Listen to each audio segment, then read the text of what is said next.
folks, good morning.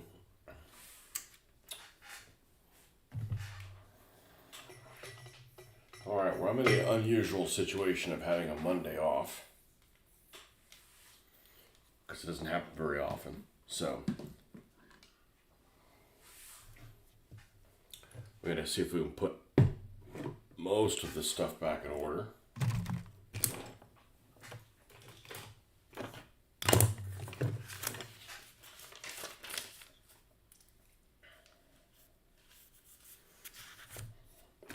Get back to working on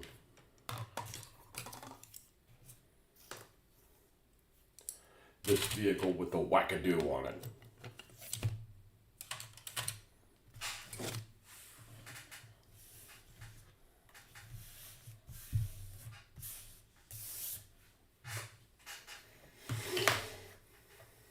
Laying down on the job. Okay, so this guy,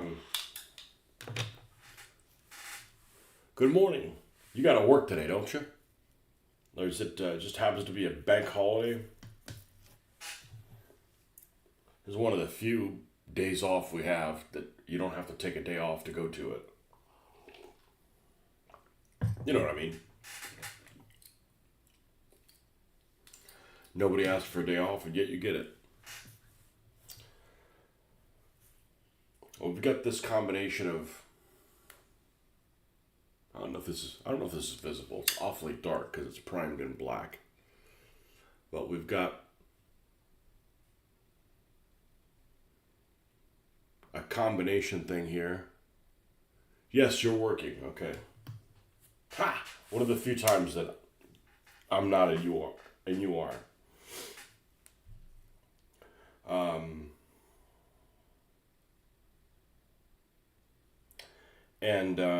Yeah, so we've got this modified, I've had 3 millimeters of coffee. Let's fix that. It is a bulldozer that has been mated with whatever the hell this truck is, a MIG rig. Let's see, what real vehicle is the Hot Wheels MIG rig based on?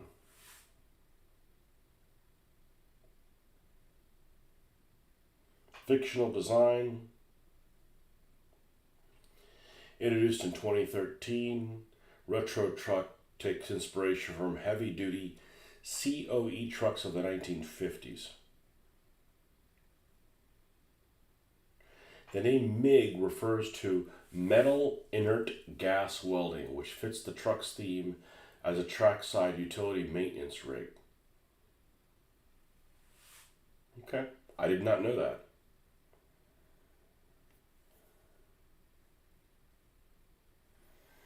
I did not know that. So anyways, we have a, with this rotating wackadoo.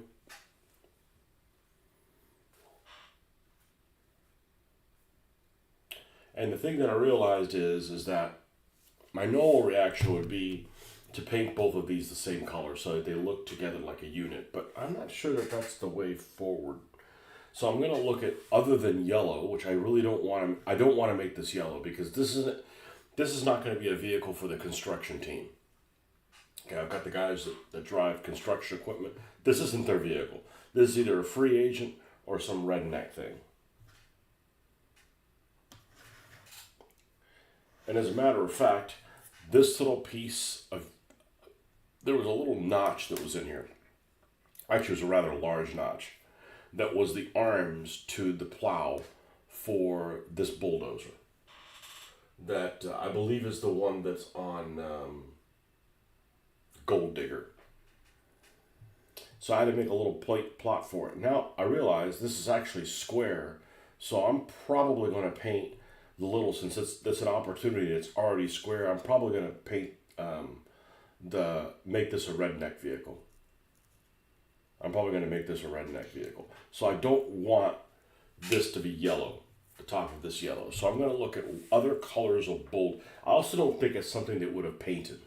I think it's something that they would have just gone with whatever color it was and mated the two together. So we're going to do a search for colors of bulldozers.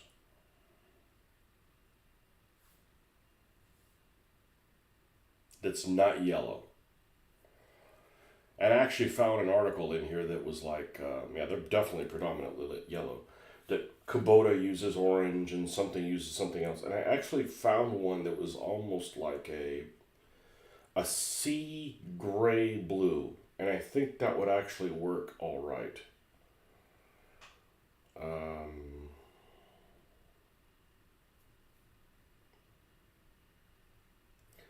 Colors of bulldozers that aren't yellow.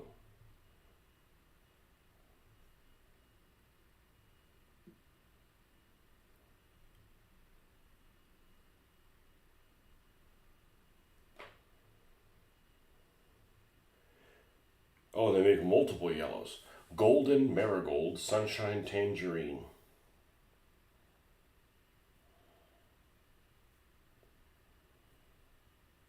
Yeah, they're definitely predominantly yellow. Well, I already knew that.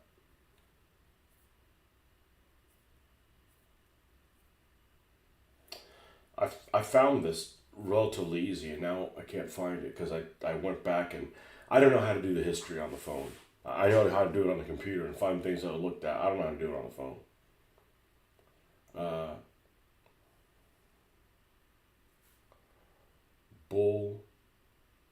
Bulldozer colors. Yeah. This. This. It almost looks like something the Marine Corps would use in the Second World War. The Marine Corps? The Marine Corps. You were researching what kind of roofs they had on the Eastern Front. Thatch or plank, but it seems they were both used everywhere and next to one another. Oh yeah, it's definitely ramshackle or what's the word I'm thinking of? I can never remember this word. The one that they build those little buildings at that are made out of like corrugated metal. You know, like the African buildings that are like that. I mean, not like that, but just like they're just haphazardly put together. Oh, you found a company called S&S Models. Yep. And modifications for Zvezda and PSC. They do some 15, so I can make up some workshop command trucks. Yeah, those things are good. The problem is by the time you buy the command stuff, it's really expensive, especially for us because remember, everything is made in the UK. Well, everything I give a shit is made in the UK. So we're going to try to, I think this type of a color will go well with this. So let's see if we can get some kind of like Marine Corps gray looking thing. I got enough grays. Maybe something like this one, Oxford Blue. That's a possibility.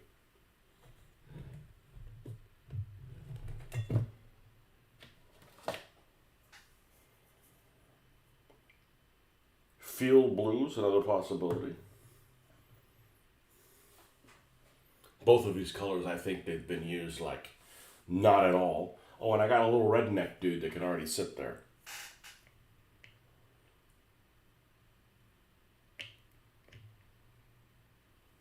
He has an M4 or an AR-15 or both.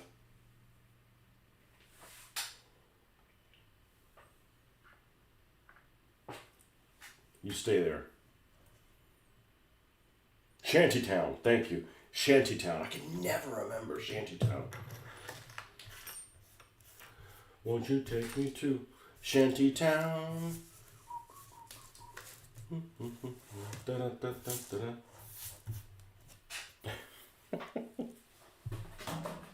Yeah, Shantytown.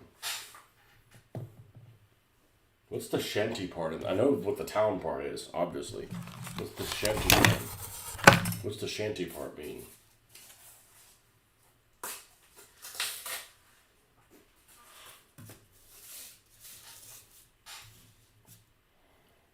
All right. Oxford Blue is probably a color. Oh, it's got purple in it. That ain't gonna work. That's no good. We're doing field blue. Yep.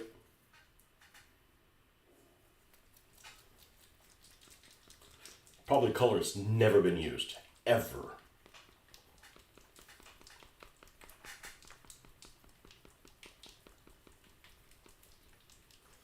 And I have a feeling I'm probably going to have to take the tip off. And it's going to be dry rotted.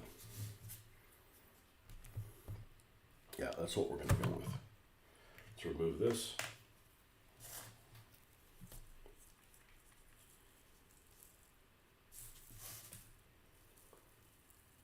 That's relatively thick, but look, it's got some good consistency. And let's get something we can kind of slop chop or chap slop or slop choppy or whatever the hell it's called. Sop choppy. There's a town I think called Sop Choppy. It sounds beautiful.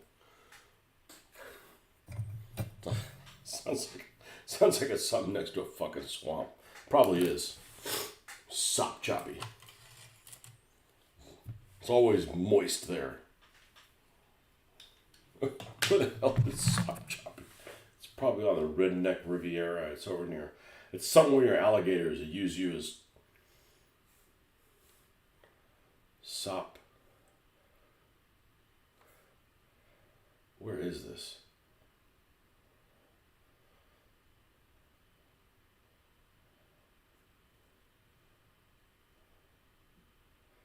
Sop choppy. Oh yeah, it's in a freaking.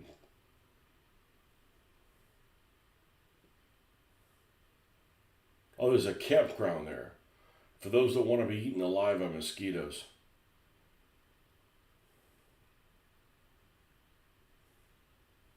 That's what it looks like on the map. Stuff near the map. Just freaking bayou. Southwest of Tallahassee. Middle of freaking. Yeah, they haven't discovered it yet. They already named the town, but hasn't been discovered. Ooh, boy, that's awfully bright. Dreadfully bright. Let's start off with darken that up a little bit.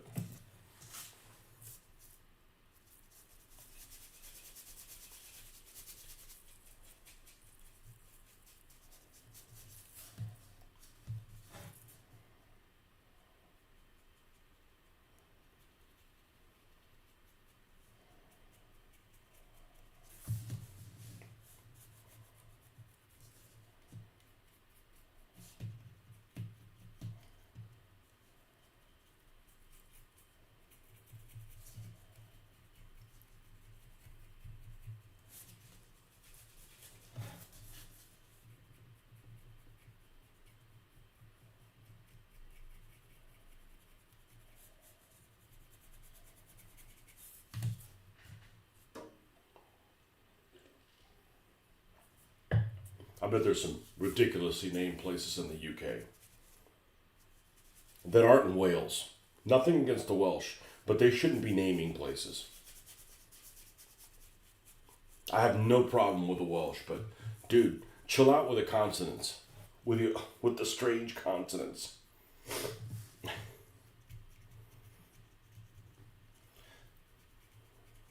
Somebody needs to lend a Welshman some money so they can buy a vowel, you know?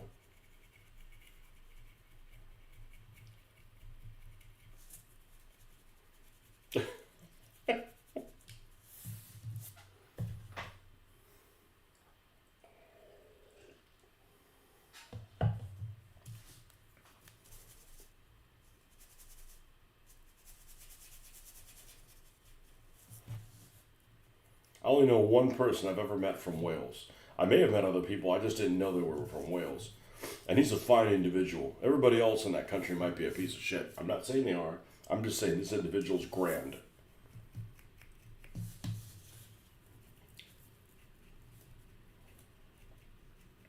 Just like Marcus, when he comes on here, he's the only decent person in New York. But he's not from there.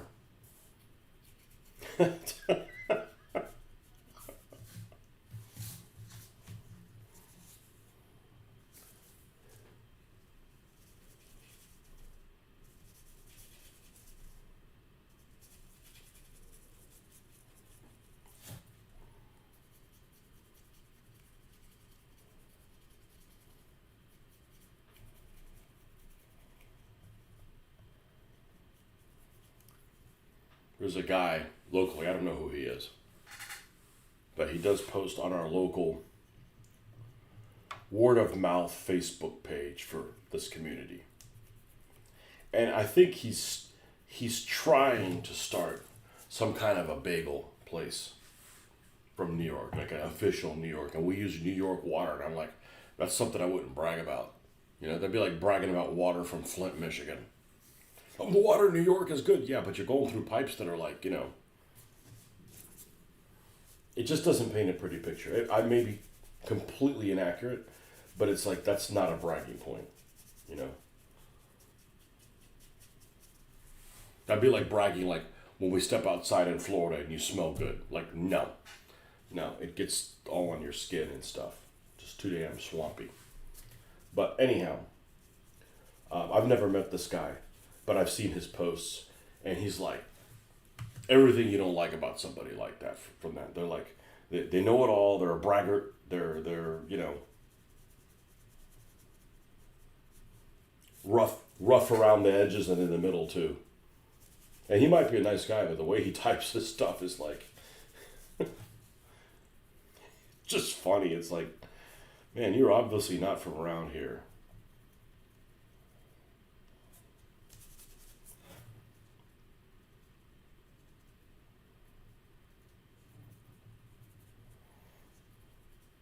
I'm not sure this is going to work great. And what I mean by that is I gave this a coating of Elmer's. And it's got kind of like a peeling skin. Now, it'll end up being all right because we'll just make it look rusty and corroded and stuff.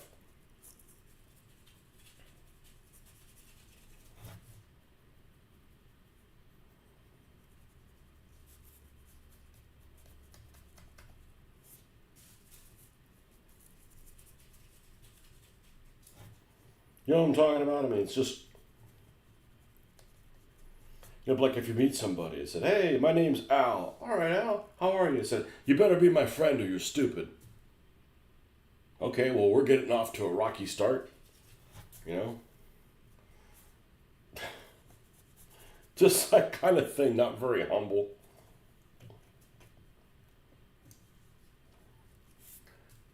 We didn't even know what you have to brag about, but you're already bragging about it.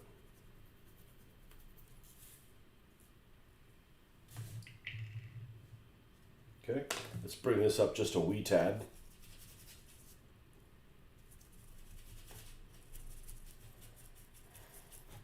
I really did. Hey, let's paint a flag. I did that for me. I love, an opportunity to paint flags? Sign me in.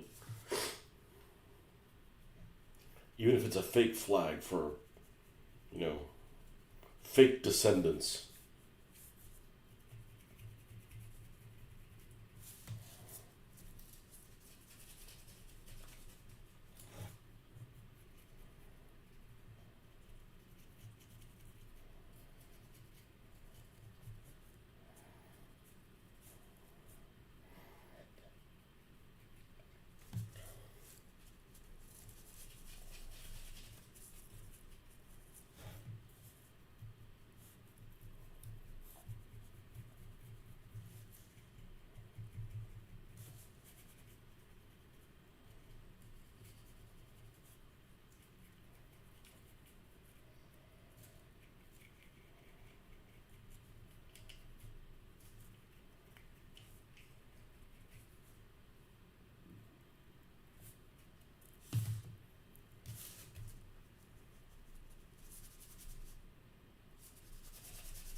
Although I may have worried about this spot for nothing because it looks like it's straightening itself out.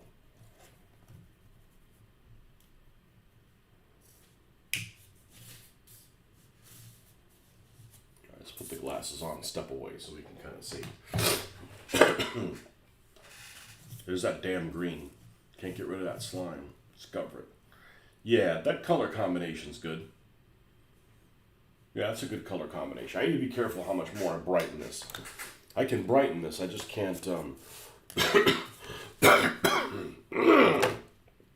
get none on you. I can brighten this, I just can't,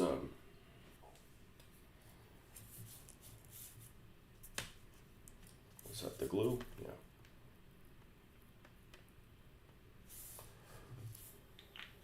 I gotta be careful. I gotta not take it too much in a different direction. I don't want it to be super bright, and the truck's about where I want it to be. The truck color. Whatever color that was that I used. Probably light brown or... It's probably light brown or orange brown. Yeah, we sent this off a little too early. Let me get this back to where we were. There we go.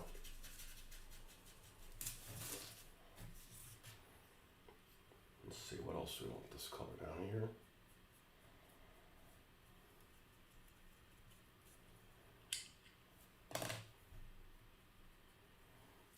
It's like the same color.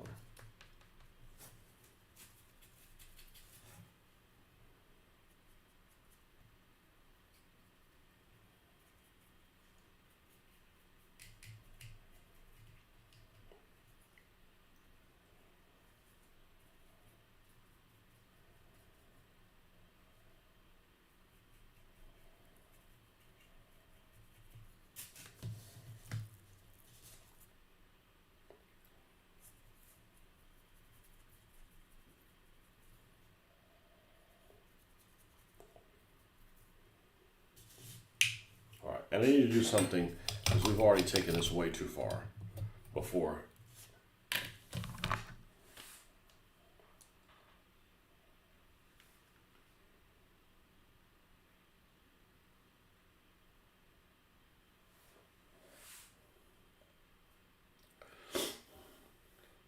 I'm going to do one of these useless exercises and end up coming up with my own name anyways, but I'd like to at least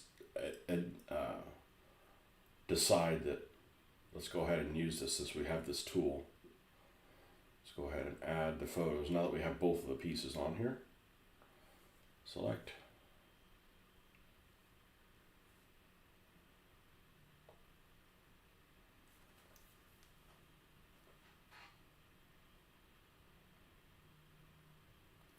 This is a Gaslands vehicle for the Rednecks team. I'd like to come up with a name for it.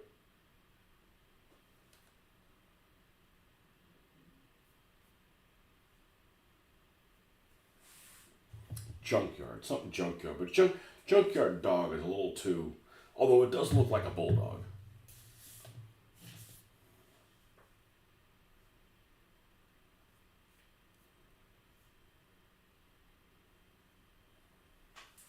Let's see what we got.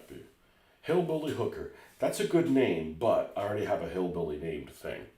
And I don't want it to be, hillbilly here, hillbilly there, everywhere, hillbilly. Bubba's Boom Hook. That's not bad. Toe Maternal Damage. The Yard Dog.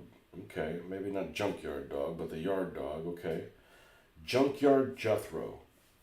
Is Jethro really that much of a redneck name? The Rust Wrangler. That's not bad.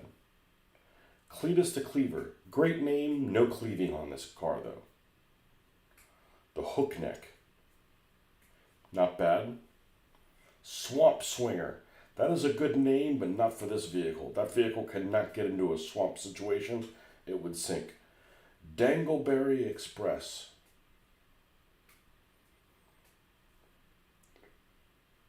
Wreck Neck. I like that one, but it isn't a wrecker. Reaper. Bubba Gump and Dump. No dumping. The Claw of Cletus. That's good, but there's no claw. Grabbin' Granny. Rust Bucket Reacher, Scrapyard Snatcher. That's look out for the Scrapyard Snatcher. Sounds like some child molester that hangs out in the junkyard. Backlog Butcher, Swamp Hook Savage. I don't know if I have to. Let's see. Bubba. The tires aren't big enough for a Bubba. Bubba would have huge overcompensatingly sized tires. Okay, I think there's some ideas, maybe not for crane clamping. I think those are some good ideas for some of the names. Make it a compound name and use one of those names and add something else.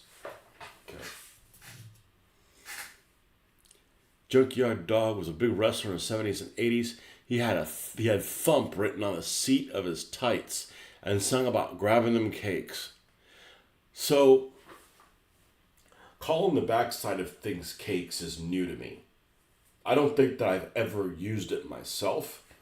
And call me ignorant, but I never heard anybody call them that in the 70s, 80s, or 90s. So maybe it came from Britain. That's one of those new lingos. That's one of those things where you think like, man, I'm not really old, but I guess I am, but I've never called it those things. Cakes. The cake snatcher.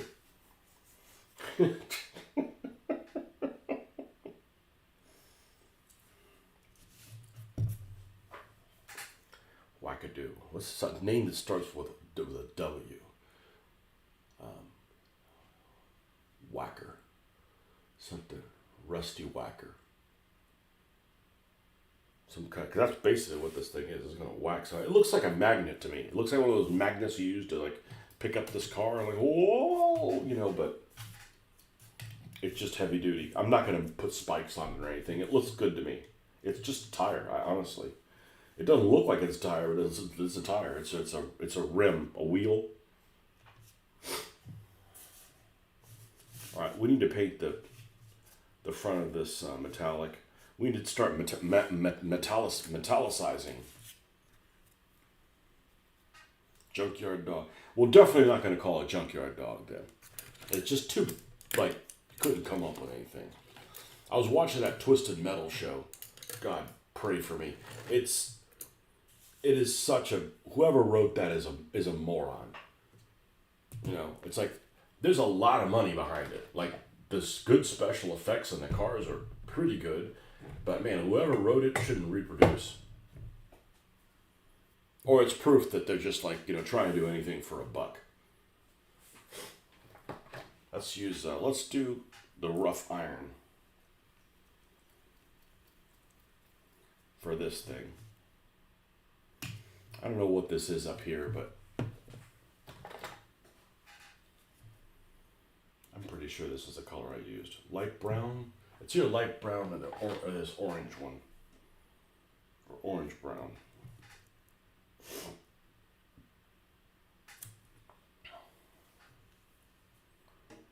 I think it's this one. I've actually used these colors quite a bit. Junkyard Dog. Cake grabber. Never heard that. I never heard that terminology until 7 years ago. Maybe 5. It just...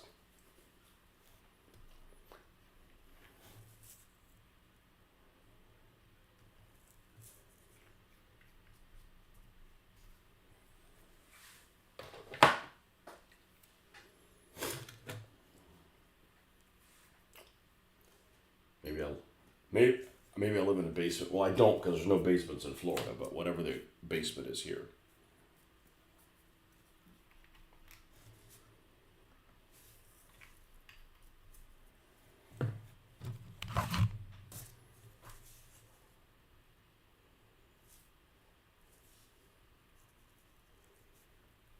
I can't believe wrestling is big anywhere other than in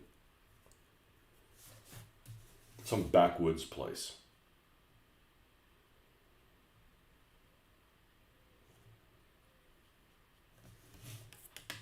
And I bet there's people that think it's real, right? I mean, it is real. It's just, predetermined. It's scripted.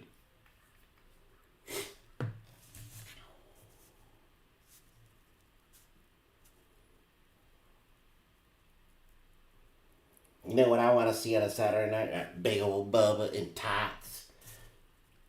Wrangling some other man also in tights.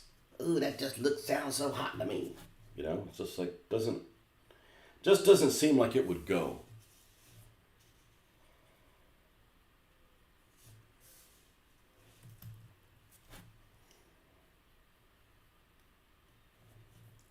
This guy right here, I could totally see he's talking like that. I'm gonna get in my truck and we gonna whack that son of a bitch upside his head with this thing. What you think? Uh-huh.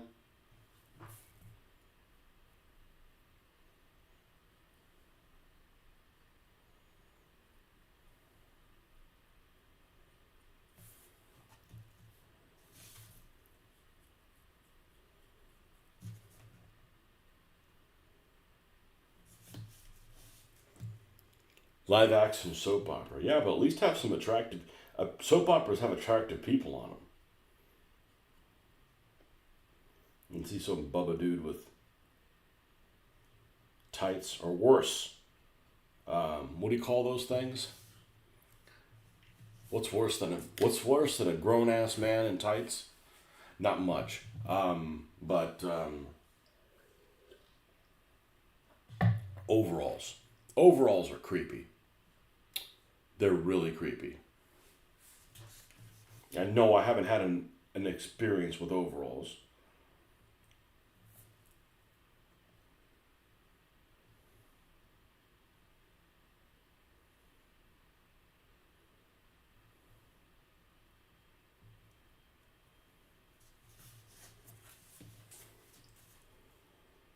Overall, I haven't had a bad experience.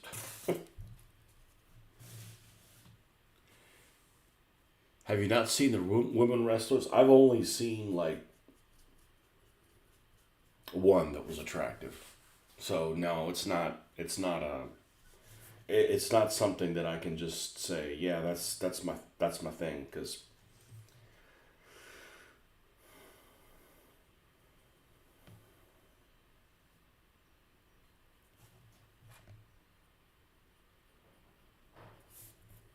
well, this is going to be a slightly different color.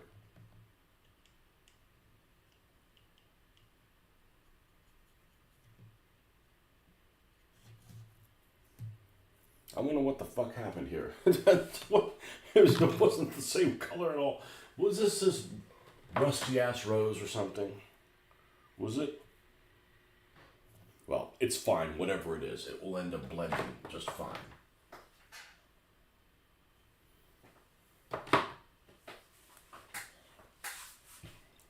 Have I not seen the women? Apparently, I have not seen the correct ones.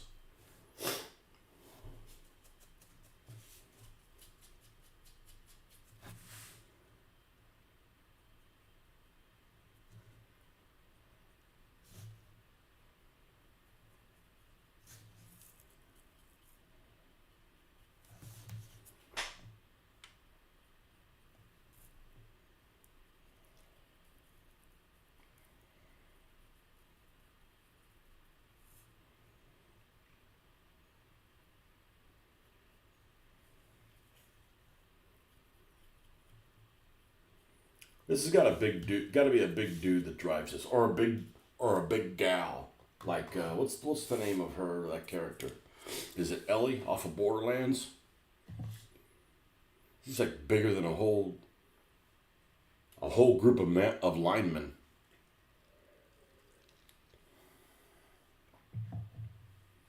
Man, that can be a. There's some funny things that would have been fun to work on the doing the voiceovers for that show.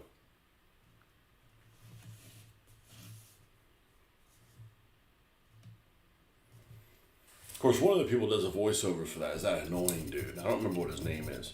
He's the guy that used to do the interviews after Walking Dead.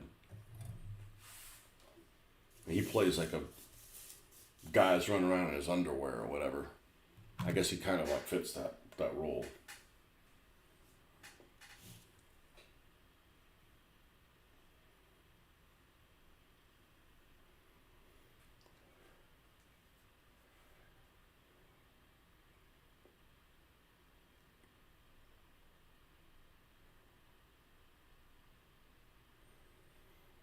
I guess we could call this the tallywhacker.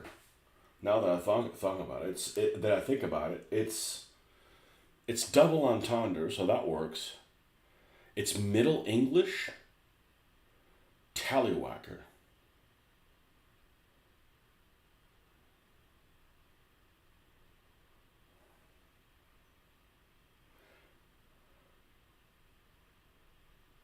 Bubba's tallywhacker. Good morning. No rain, no work. Yeah, I think the tallywhacker, Tallahassee tallywhacker. I mean, because it's whack definitely works. That's what that thing's gonna do. He gonna whack you a new one. You some bitch. Let's go ahead and let's paint some of these parts in colors that we know that they're gonna be. Rough iron. We're gonna start that for the tracks, and then we're gonna have us a Bubba who's already has plaid on here.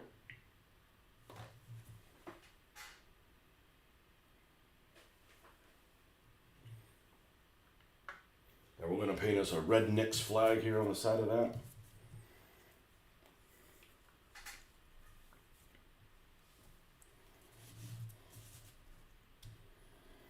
No rain, no work, no service.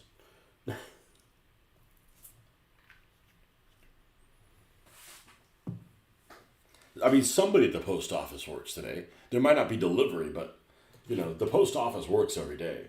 It's just, what people see every day isn't working. I mean, just people that work on there's postal workers that work on Christmas. There may not be delivery.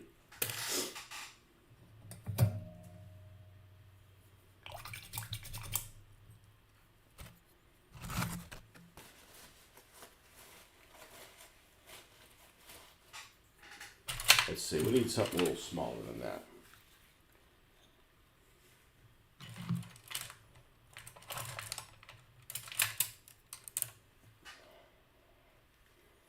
If these last 2 days had been work days, it would have been a nightmare here. Because not only were they strewn with really bad weather, and bad weather for me at work is bad, but the lightning. I'm not getting the lightning. I don't go out in the lightning. Even fire me, I'm not getting into that. I'm scared to fucking death of lightning. And the last couple days have been pretty rough. Okay, you're moving around when you shouldn't be moving around. I don't play with lightning.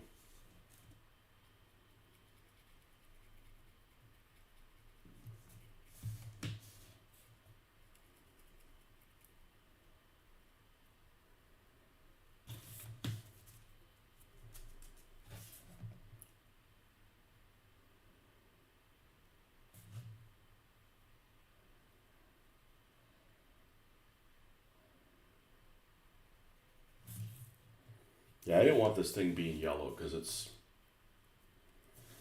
just looked too much like those construction guys. The construction team folks. What was that? And we had the power flicker. Right now it's not raining not even raining or storming or anything, but last night was bad. The previous night was worse. Good thing I didn't want to do a nighttime show.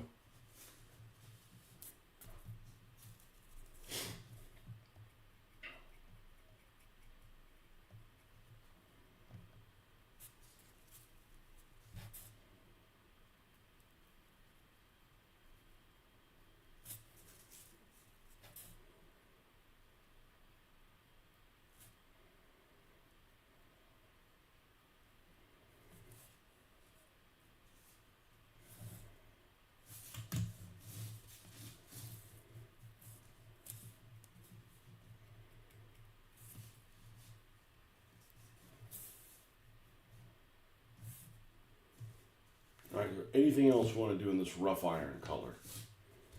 No. Honestly, this is so old. This metal probably should have a layer of rough iron underneath it. And we'll go ahead and do this metal plate in the back here too. The whole bloody thing. The whole lot.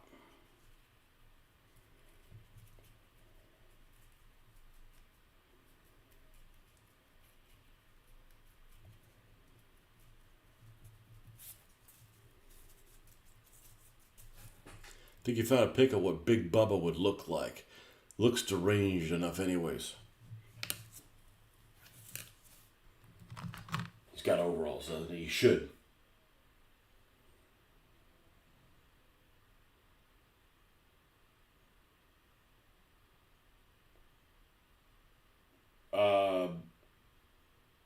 Well, he's not exactly the demographic I thought of for Big Bubba.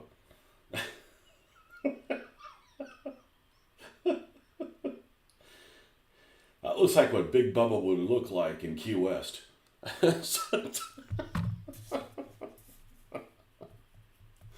Key West Bubba. He doesn't even have a, what do you call those things? A mullet.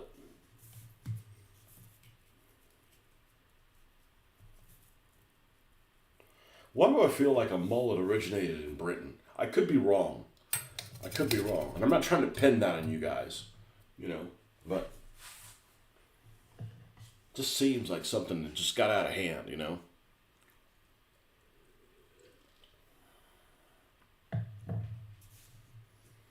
A mullet just looks like something that, you know, just having a good father figure could have solved, you know?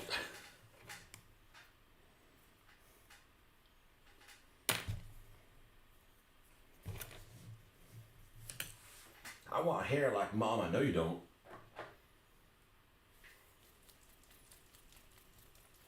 This is the one without the shaker in it.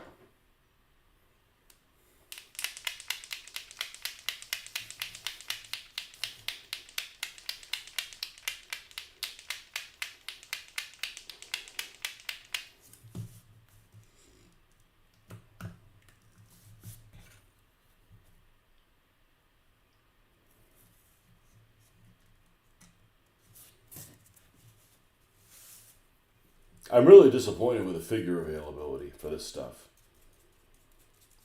I really would have thought that there would have been a lot more that I would have liked. First of all, it's my favorite scale. I'd want to use 1/72nd scale stuff, not actual 1/64th. They're too damn big. You know, they might look good next to some vehicles, but most vehicles aren't severely exaggerated. Most.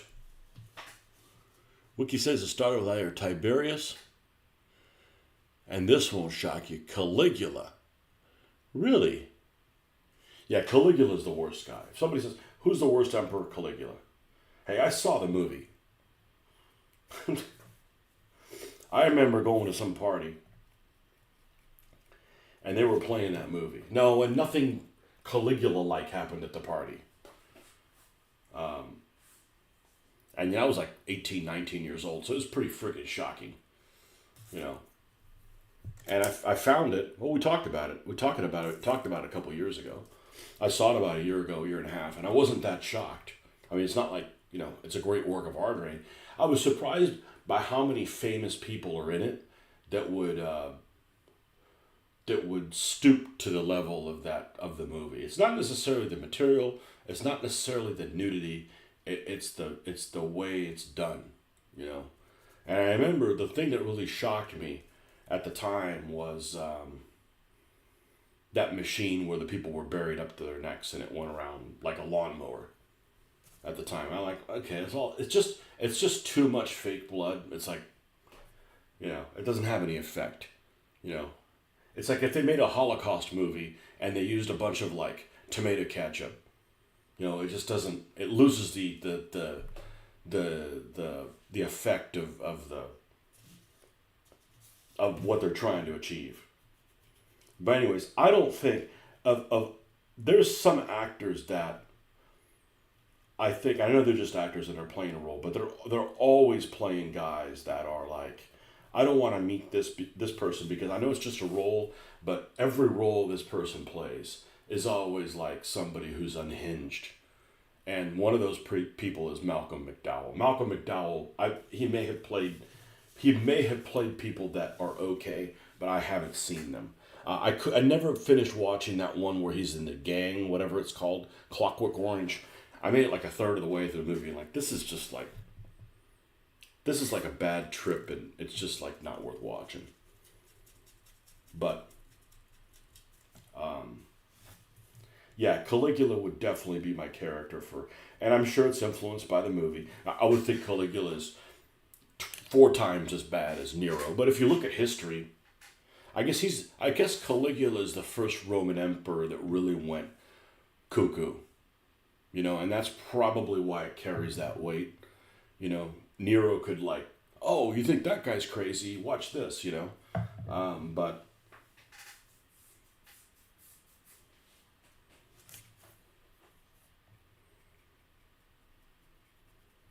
yeah, there's all kinds of famous people in that movie. I was like, really? You guys would do this movie? And it's just done shittily.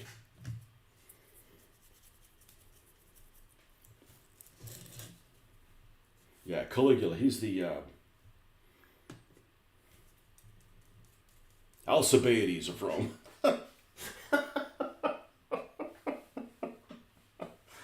All right, I gotta read that again because that guy left such a bad taste in my mouth. Ooh, careful how you say that. No, I just remember reading that Peloponnesian War thing. That was the first Audible book I ever read, which I think it wasn't with Audible. It was with Naxos audiobooks or something like that. I was painting Greeks. I was attempting to paint Greeks at the time. 2006, something like that. And decided to get the Herodotus's Peloponnesian War. And rather enjoyed it. And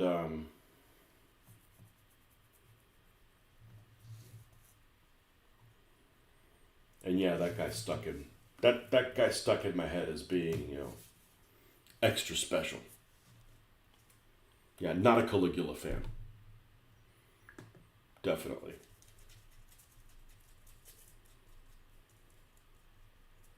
That's the problem with Rome. That's the problem with Imperial Rome, is you have these characters in Imperial Rome that didn't earn their position.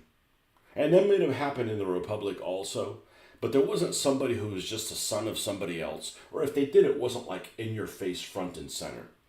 But in Republican Rome, it wasn't somebody who was yeah,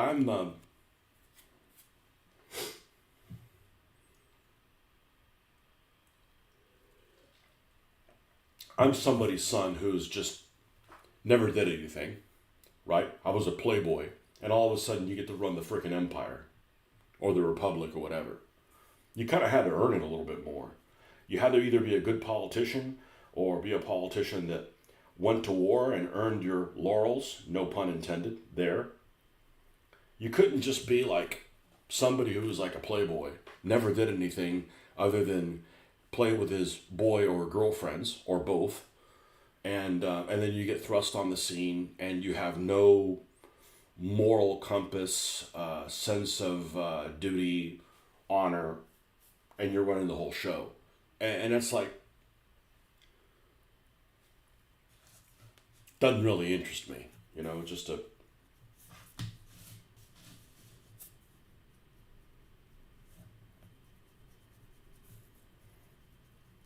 As again, I say this all the time, I'm unabashedly Western European in my thinking. Don't you mean American? Yeah, Western European. And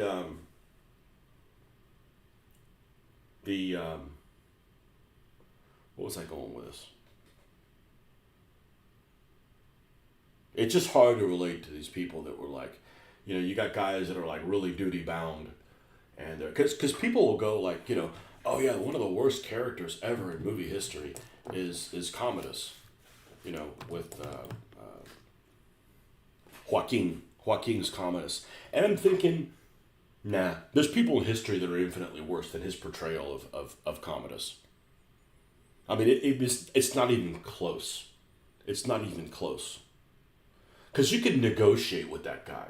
There's people in history you wouldn't be able to negotiate with. That are genuinely crazy. You can't talk them off the cliff.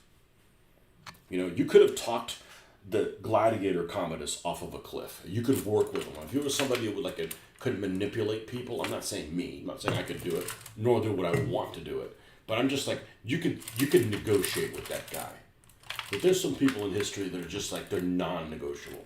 If they're breathing, you're not going to be able to negotiate with them,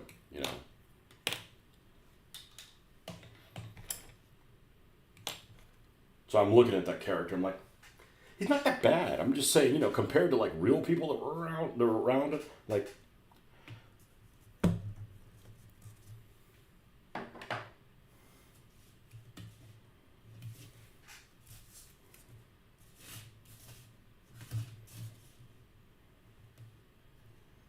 Oh, we should have. Yeah, we should do this for the. We should do this for the hubs.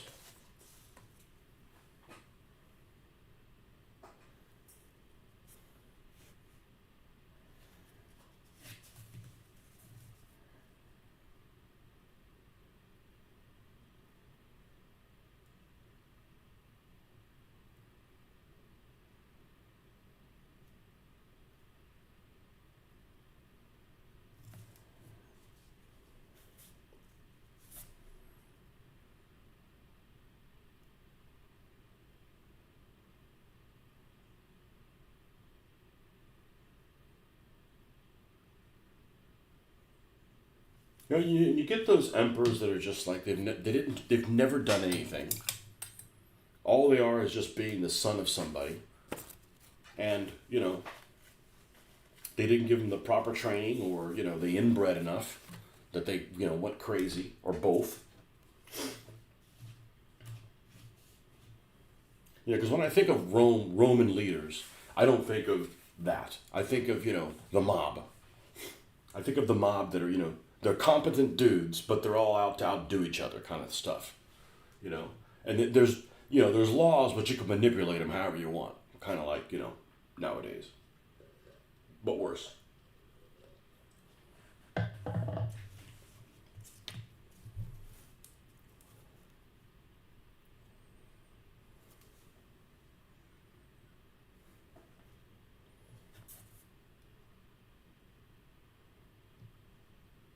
Well, at least there's some kind of a system, right? So like if you come from nothing, it'd be really hard to get out of that, but at least there's a chance. Unlike other societies at the time where it's like you have no chance. Like you're not going to be in charge. You're not going to be in charge of anything. At least in Rome, you had a chance to do something if you wanted to. Maybe not everybody, but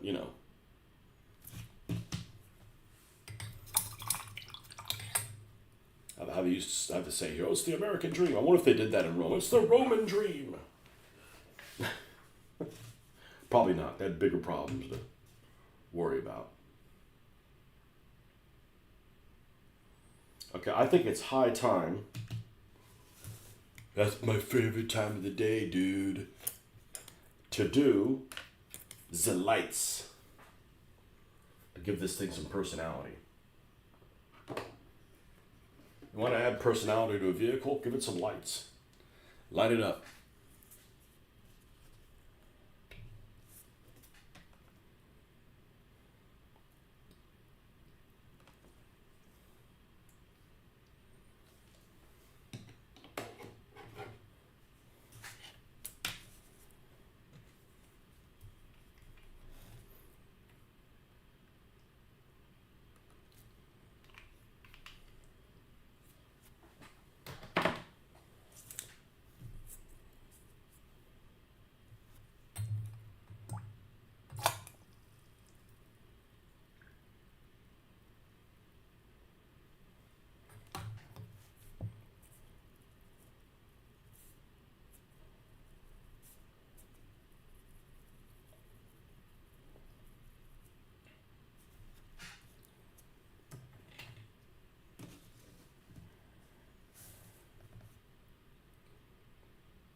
There's a bus that I drive by. Well, there's this road that I drive by rather frequently, not every day or anything like that. I should take a photo of it to see if there's actually they make a miniature of this bus. It's a 1950s style bus. It's similar in style of the front of this truck ish, and it's kind of attractive in a retro way. It is a cab over, which I guess technically this is a cab over too. It does have a little bit of a nose, but I think that's truly a cab over, and it looks like it's been sitting there for 20, 30 years, and at this business, and like I don't think it's like a junkyard, but it certainly looks like it belongs in a junkyard. And I'm just wondering what this, I need to go next time, just pull over, take a picture of it, have Google search tell me what kind of a bus it is. It's definitely a pretty cool looking bus. It's very, very streamlined looking, like an Airstream. It's all completely rusty, I think. But it's got a cute front like this vehicle does.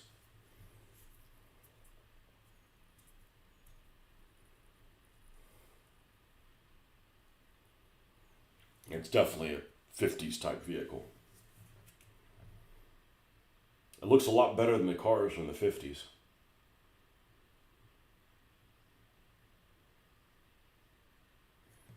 I got an alert that there was a movie that I might have been interested in watching. And it was that Ferrari movie. And I figured, oh, this might be fun to watch with a daughter. Well, the movie's not about what I thought it was going to be. It's like there's not enough cars and too much personal drama. So I don't know. I don't know that we're going to finish it. We'll watch maybe like the first third. Like, it's not what we wanted to see.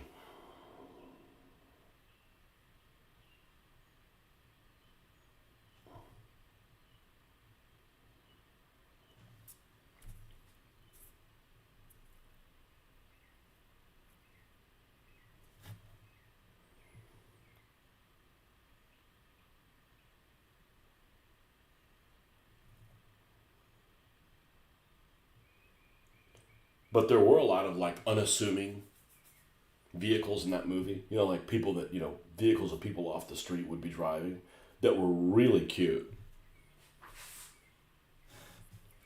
I don't know what they were. They were just like standard vehicles in the 1950s. It looked a lot better than vehicles in the United States. Vehicles in the United States in the 1950s, I'm sorry, looked ugly as hell. Damn near every one of them. But these, whatever they were, Fiats or Lancias or, whatever they were relatively attractive vehicles. They would be called compact by today's standards for sure, but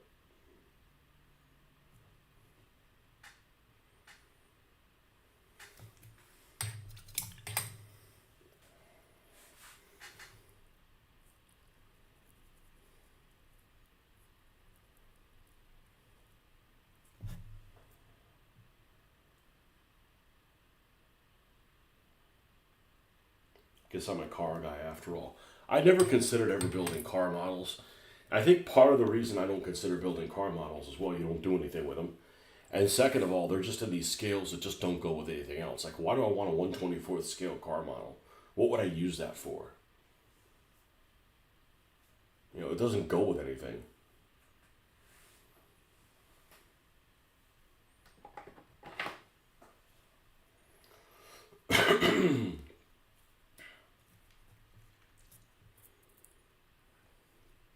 At least to like 1/35th scale or something. So, I kind of am building car models in a way.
This cable was the big save.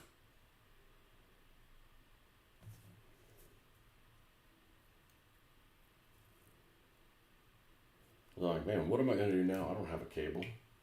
Yeah, I do. I just had to search high and low. Something that would work for that.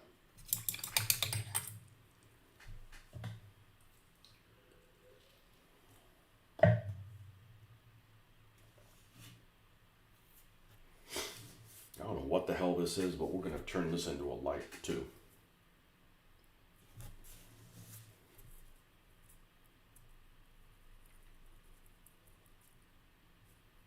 This up here.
Go ahead and get this chrome out here.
It's a make-believe truck, but they put some kind of a logo there with like wings or something, so we're going to have to paint that.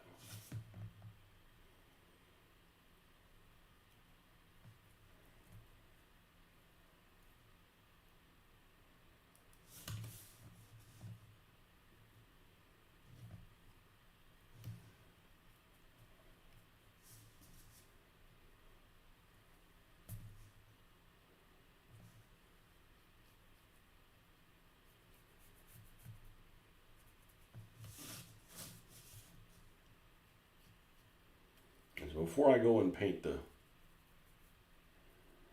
the flag on this thing,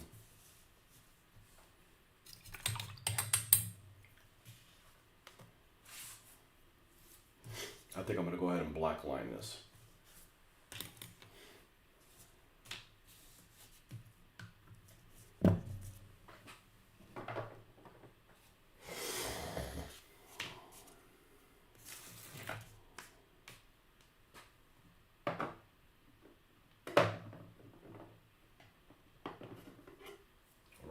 goes there. Dark tone.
It's funny, I don't think that this is making as much of a difference than on other vehicles.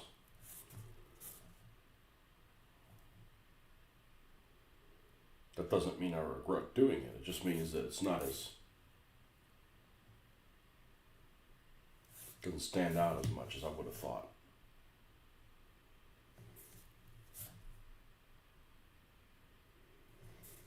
Actually, this probably works out better, just painting the whole thing in that.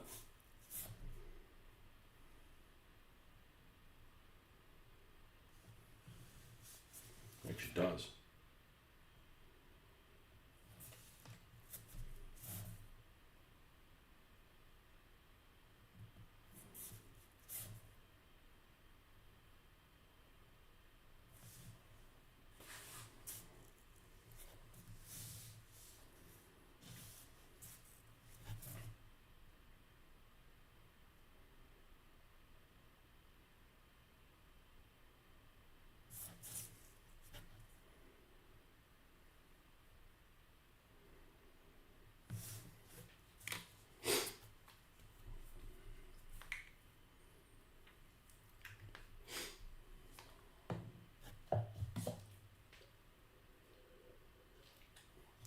I'm gonna need to make some tea. I'll be right back.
cities in South with.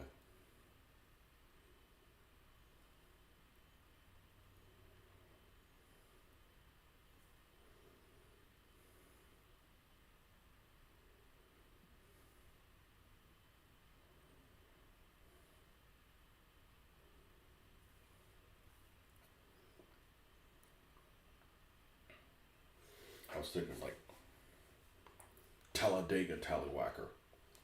Cities in South to start with a T.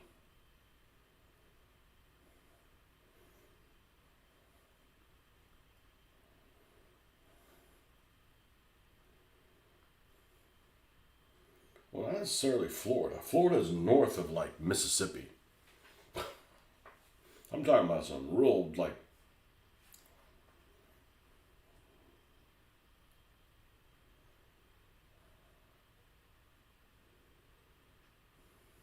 Yeah, I see if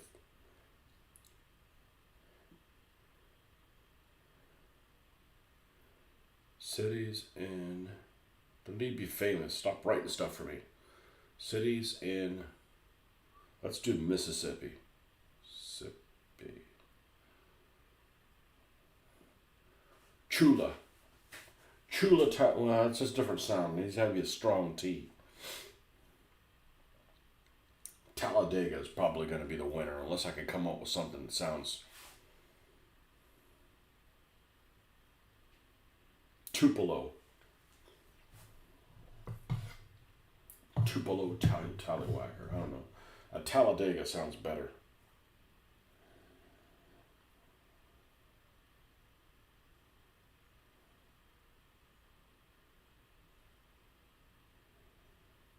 Everybody recognizes that Talladega is a southern sounding.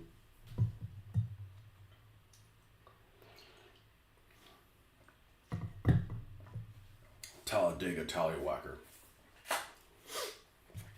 Yeah. Temporary.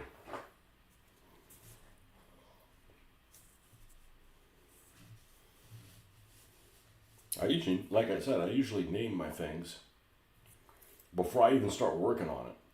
I usually pick it up out of the package and know what I'm going to call it. It actually forces me to buy it. Like, oh, that's going to be a such and such.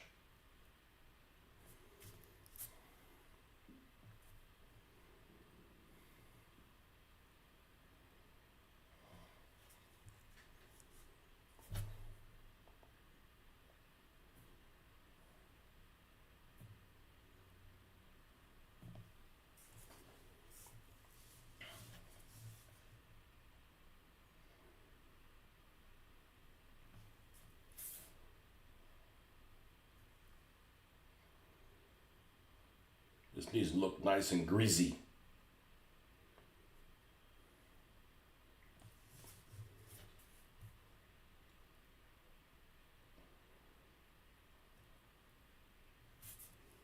Tuscaloosa Tallywhacker.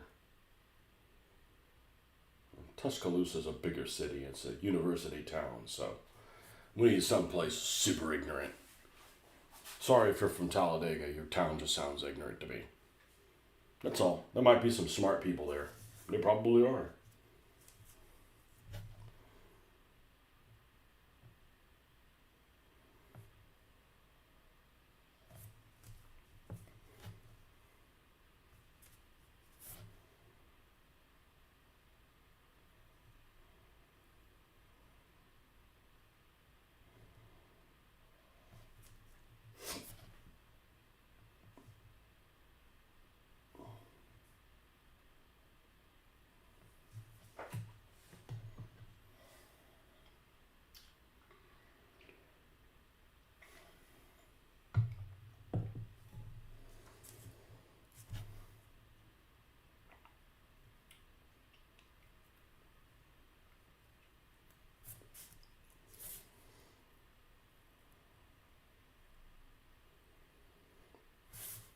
Yeah, you look at some kid's toy like this, and like it's got a lot of detail. Like probably when they designed this, like I don't know why we're putting all this detail on. Some kid won't care.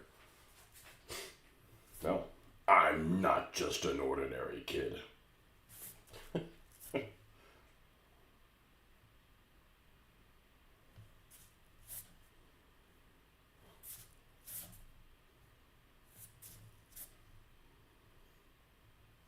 I gotta remember how I designed this thing. It's basically a Scottish flag, and then red inside the white.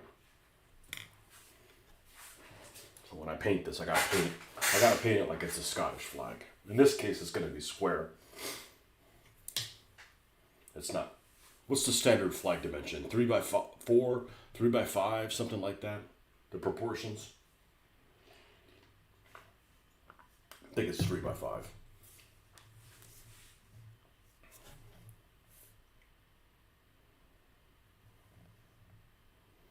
This is going to be more like 1x1. It's the Instagram flag. That's what I hate about Instagram. Hey, post your picture. Oh, it's got to be square. The fuck? I can't. Not everything can be square.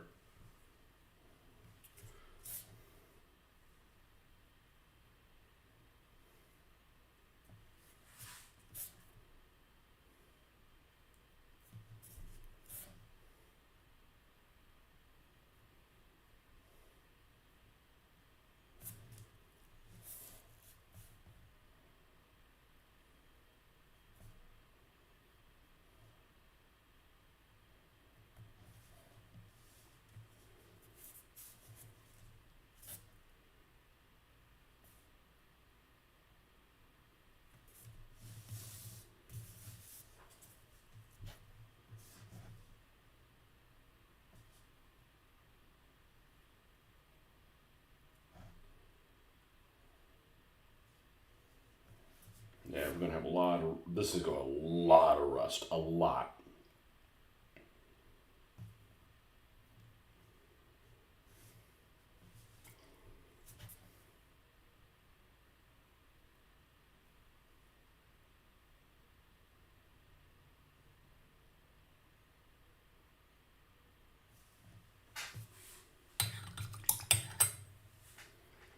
All right, we're going to need to remove this. And we're going to need to prop this.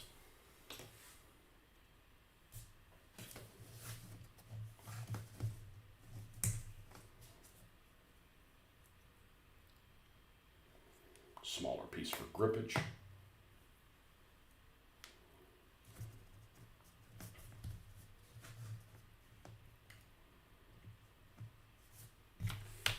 And I forget which blue I used. I want to say it was a blue from, I want to say it was this one.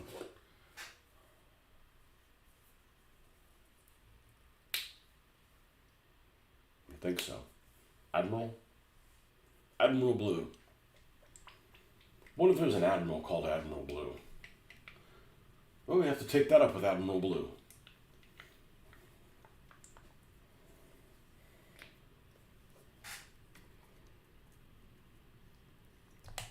Yeah, that's the right one.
That's always really helpful. If you're going to try to draw a flag on something, you need to put a flag.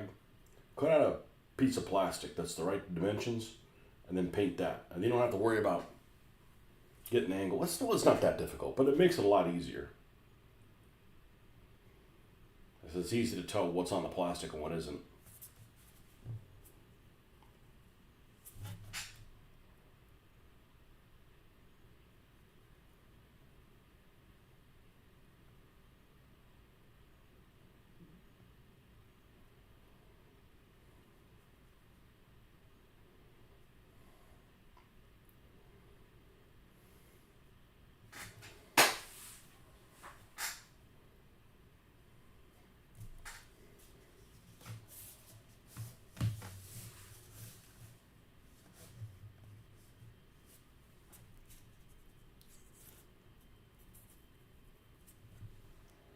That's one of the things that's a little annoying. I mean, this paint's kind of a little on the thin side anyways. I need to water it down so that it flows evenly.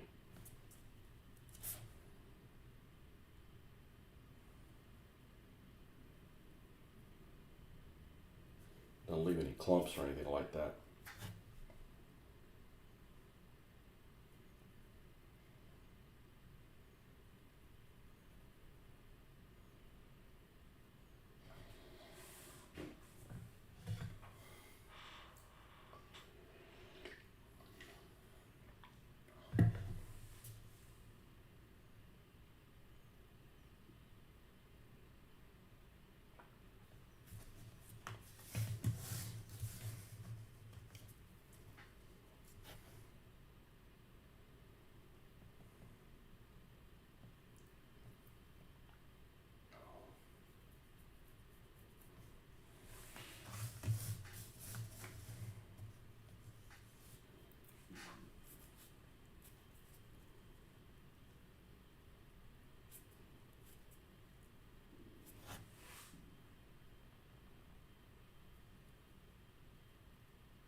Let's go ahead and do this.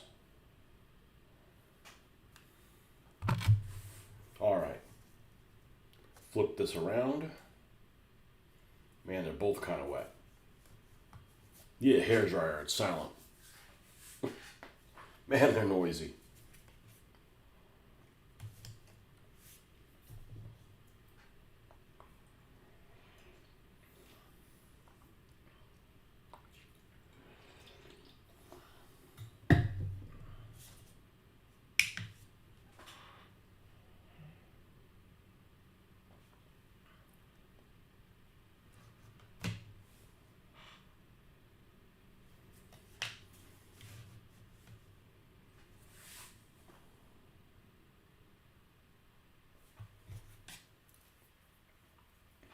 See if we can get away with this.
Maybe a little wider than that.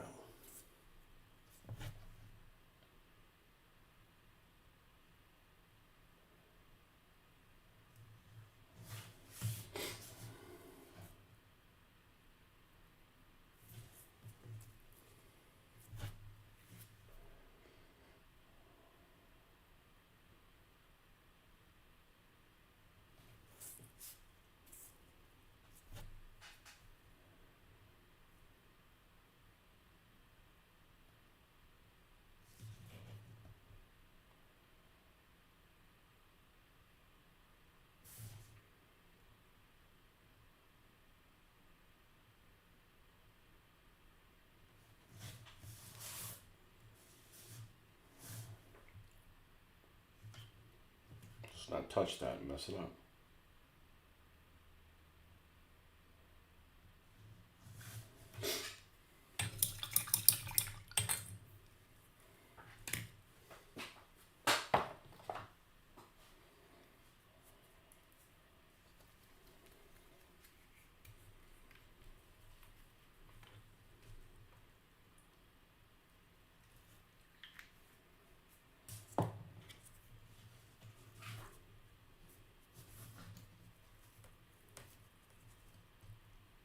What the hell happened here, man? What the?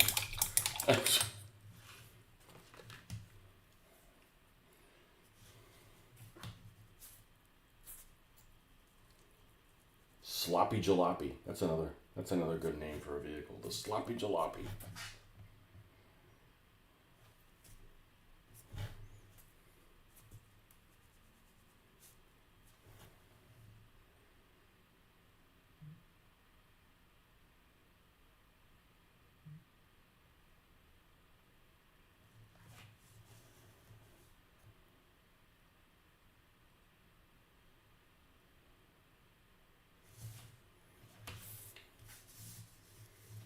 That's something I don't think it gets kicked around. Well, that car's a jalopy. That sounds like something that comes from some kids in Brooklyn or the Bronx. Some Italian kids came up with that.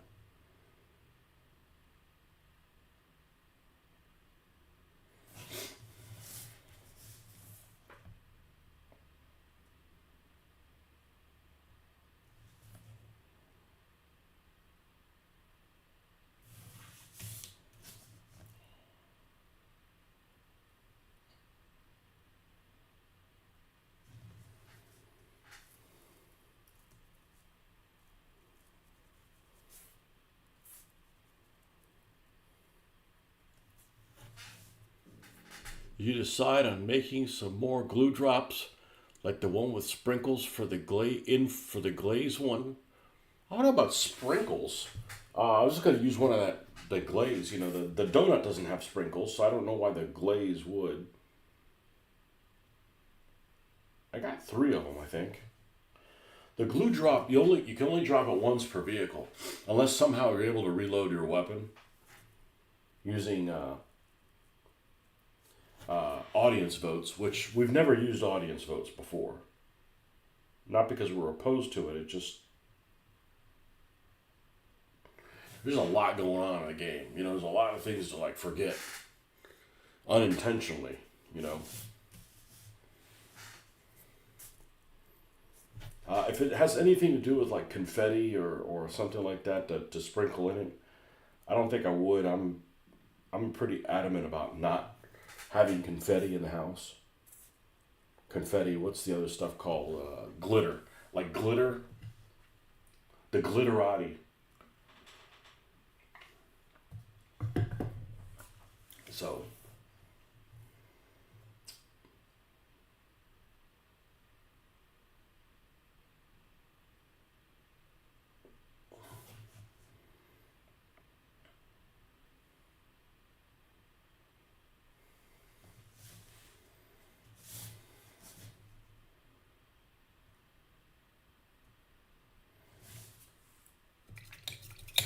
That's the only thing I don't like about the glue stuff is it's like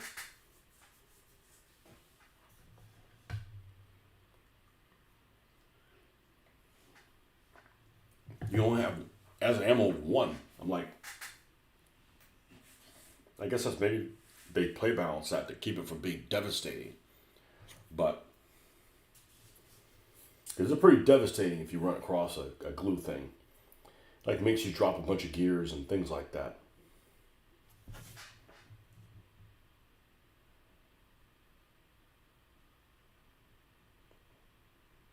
It's pretty,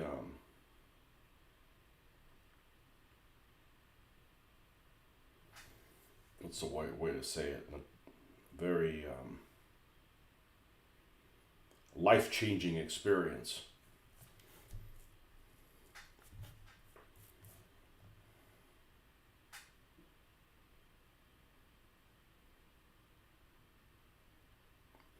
I spent a fair amount of time yesterday waiting on people to get out of a dressing room.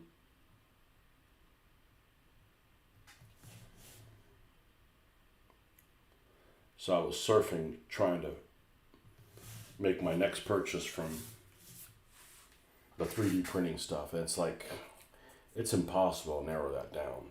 I didn't order anything. I mean, it's just like, you click everything you want. I'm like, okay, I'm not spending that kind of money.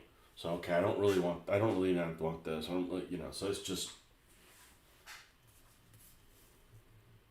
I almost want to just build things based on the weapons I have. Okay, what vehicle would this work on to get the number of things that I have down? It's not too bad, but I don't need any more flamethrowers. I built a few flamethrower vehicles. I got a lot of flamethrowers still to use. We don't need any flamethrowers. Good morning, Hoffman.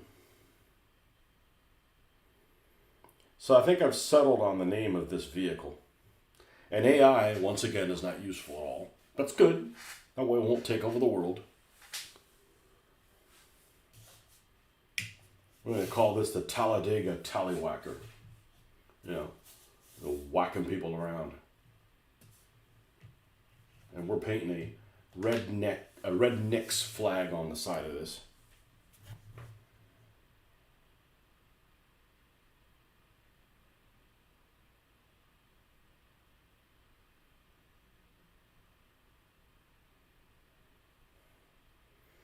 I mean, Talladega has a racing name to it, right? Isn't there a NASCAR race in Talladega?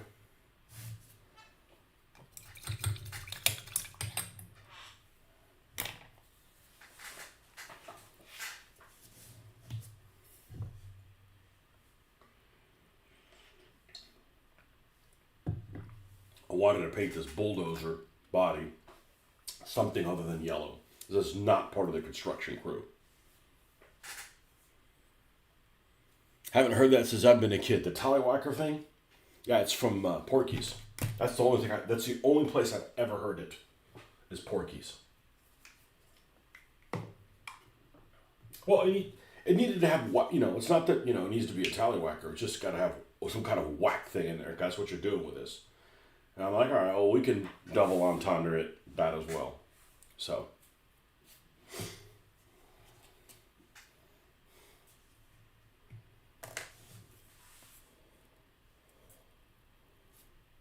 I don't think I've ever heard anybody actually use that. Just like we were talking about, Ben mentioned something about some wrestler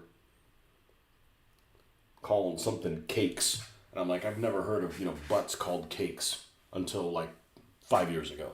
Maybe even 4 years ago. It's just like, I never used that terminology.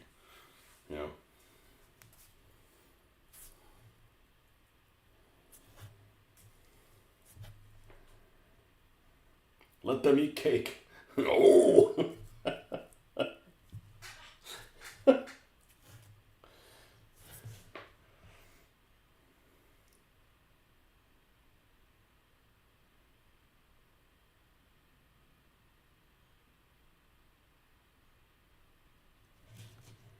We'll probably have to clean up the white a little bit.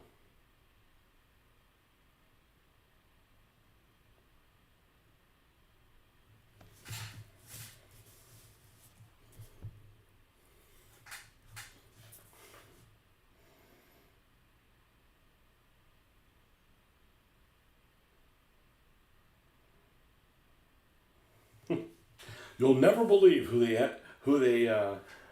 elected for mayor of Key West. Who? Marie Antoinette. Let them eat cake. It's just not a terminology that I heard 4 years, maybe even 3 years ago. It's like, cake. What the fuck's cake? You know? Do you like cake? No, I'm more of a pie man myself, but where are you going with this, huh? You know?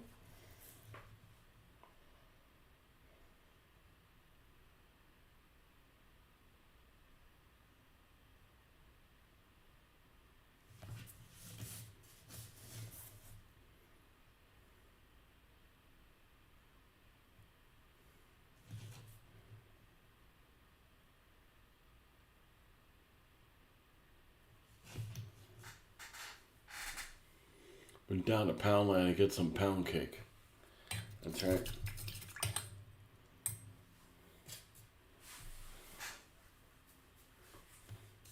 If you ever been on a cruise, they always, every stop you go to, they always have these things they want you to buy. At every stop. And one of the things that they have in the Caribbean is these Tortuga rum cakes. And they're about this big, whatever. Call them bum cakes. You can call them now bum cakes.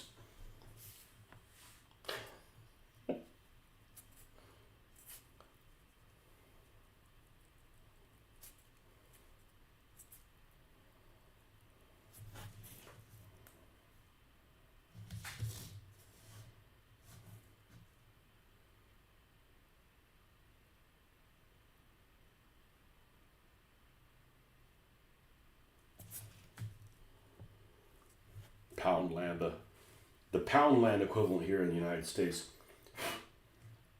I went in there the other day, and if the people that worked there were so unmotivated, if there was a fire, I don't think they would have gotten out in time. They just had zero sense of like urgency about anything.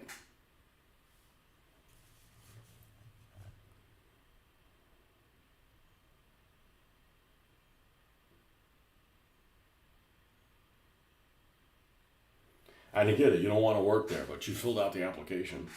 Like, you just shouldn't have filled out the application.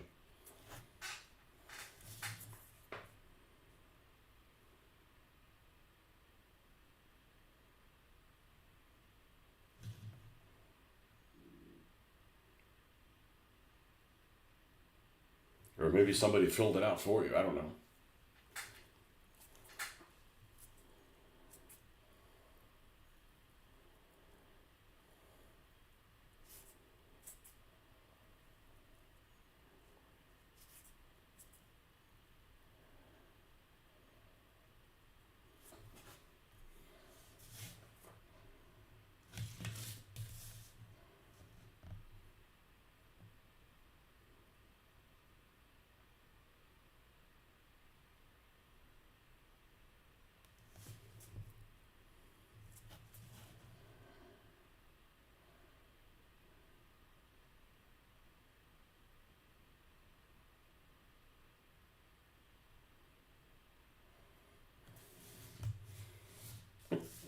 Poundland. It still sounds like a cheap whorehouse.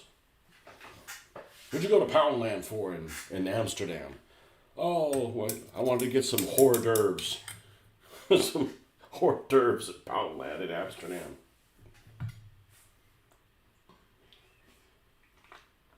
Except there it would be Poundland with two A's. And an E. An E that was silent. Poundland.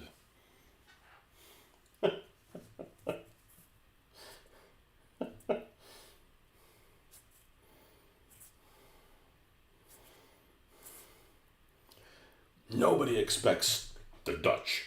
And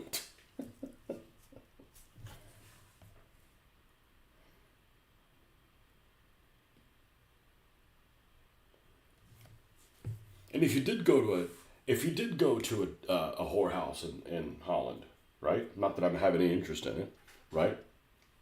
You could go Dutch. That means the girl in the window could pay for half.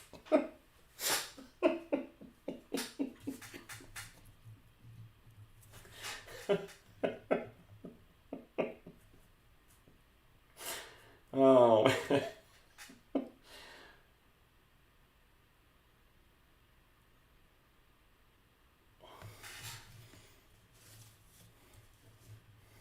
I mean, I've never been to Holland, but that's what it's known for.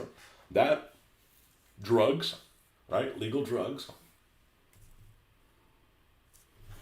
Those wooden ass shoes. Wooden ass shoes. Tulips. Well, there's a good thing. Can't say anything bad about tulips. They're cute.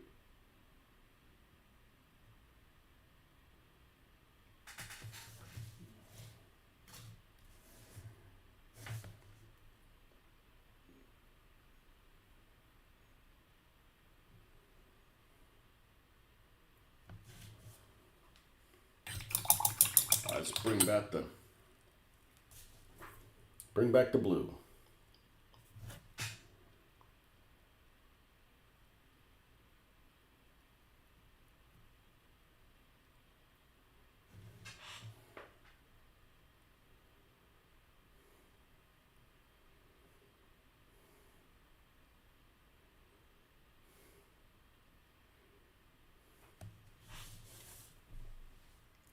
Got to do an Etsy 3D printer order day. Who are you going to get it from? I spent a lot of time. I was telling you just before you got on here. I was saying that I spent a fair amount of time yesterday waiting for people to get out of a dressing room. Sounds like I was tortured or annoyed, and I was neither one of the two. Went into town and daughter needed to get some clothes for her job that she's starting tomorrow actually. So I went to Etsy and looked at everything. Actually, I didn't look at everything that I had in the shopping cart. It was like too difficult because this particular purveyor of 3D parts constantly adds things like, I swear, every day. So I just went through 358 items, however many they had in their shop. It was a shitload. And I mean, you just glance like, okay, that's not interested in that. Not interested in that. Let's take a closer look. Okay, let's add that to the cart. And then looked at the cart and then got everything down to a unit of one. And then start like, okay, I really don't need that. I really don't need that. I got a lot more work to do. I'm not going to spend $100 or $120 on that stuff. I'm not going to. I'm going to set my budget at like $40 or something like that. $30-$40, something, plus the shipping.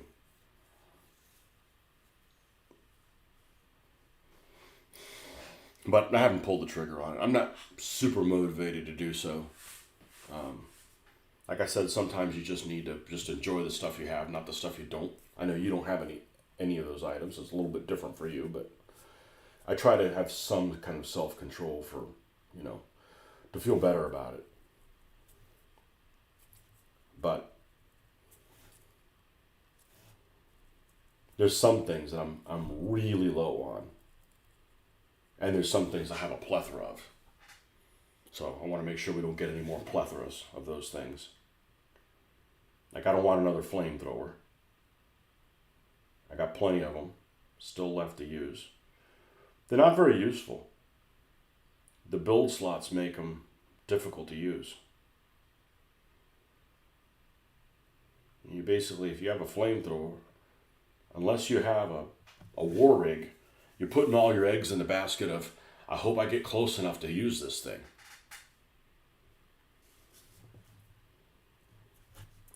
And you got to be close enough to use that thing and like not ram into somebody. Because if you ram into somebody, you're distracted and you can't fire it off. There's a lot of what ifs. Now, if you can use it, it's pretty nasty, or it can be.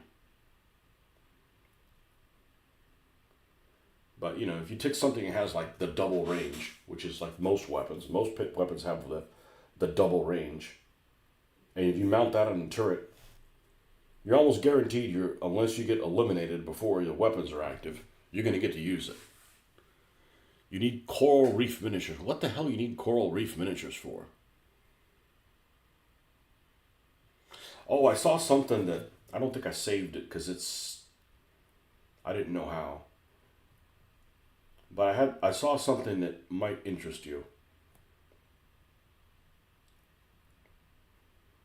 I just saw it this morning. I was surfing. Let me finish this color and I'll show you. And it has to do with China. It has to do with terrain. Just to show you, not something to, it's nothing to buy. I'm not going to entice you into anything. Hey, I got some Chinese stuff here, Eric. Come check out the back of my van. See if I can find it. It's on the WSS page. War Game Soldier Strategy. Oh. This loaded up a new version of mine. No, I don't want, nope. I want my phone back. Go to home screen. Leave me alone. There's a new update that happened. Hopefully I don't hate it. Let's see, what is this called? It's on Facebook.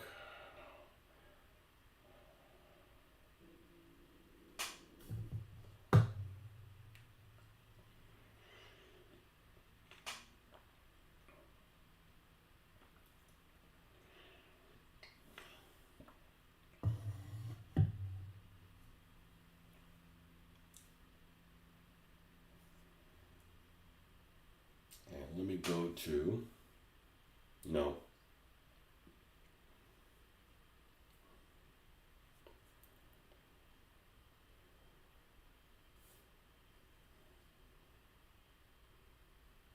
Let's see if it's right here. If this report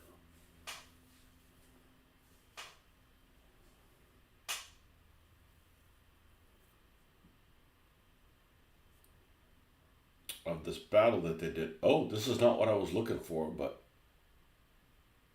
oh, that's adorable. This is not what I was going to show you, but the little town makes you want to play a game. You want to play a game? Yes, I do. It was this Chinese. They had these ridiculously tall cliffs out of scale.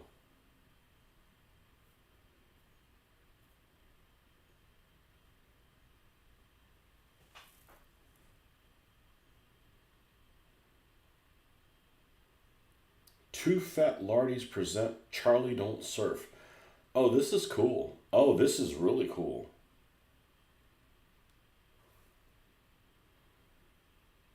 I mean, I don't have any interest in doing a Vietnam game, but this is not what I wanted to show you, but this happens with the internet. Let me look for this. Oh, this is kind of cool.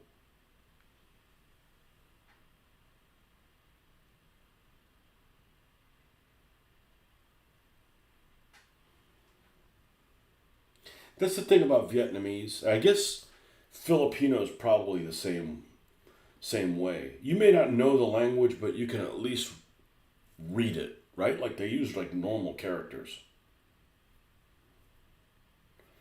Oh, here it is.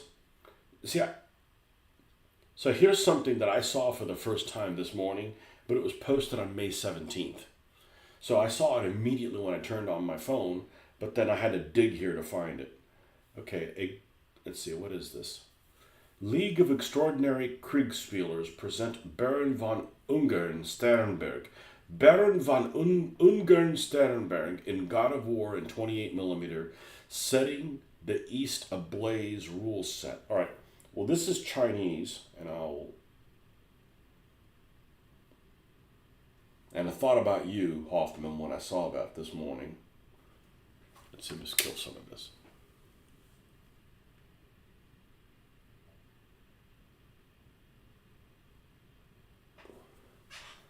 And then, in particular, these mountains. Now, they're super exaggerated, but I love the color that they're in. And they're just made out of foam. I'm sure it's been carved.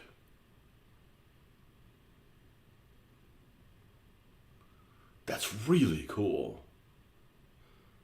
That's what I like in war games. You see that, I'm like, I don't give a fuck about the period, but I want to play it. I want to move those old dudes around. Like, what in the gunboat diplomacy is this? Look at this there's like this destroyed like fort here at the bottom.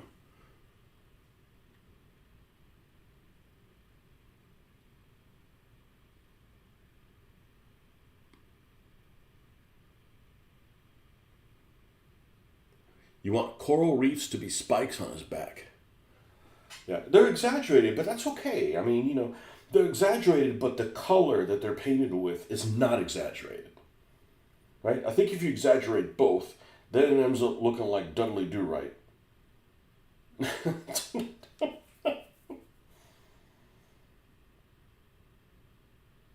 Yeah. Me likey, me likey. Me likey, me likey. I would love to do mountains and then do this in that type of an environment with canyons. Totally could do it. Takes up a lot of space. It takes up a lot of space. Right. As we were. Yeah, I saw that and I'm like, oh, it's got Hoffman written all over it.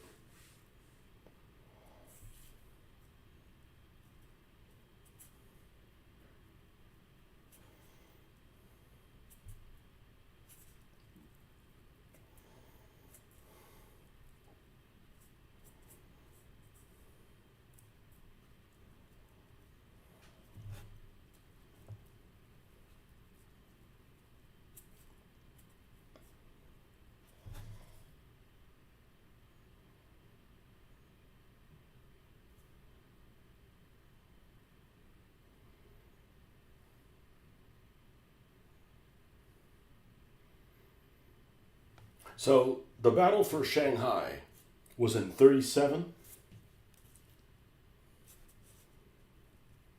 And doesn't Indiana Jones, the second movie, take place, the beginning of it takes place in Shanghai in 35, right? You did a Mountain for Your Three Kingdoms minis and took a picture of it in natural sunlight and it looked great.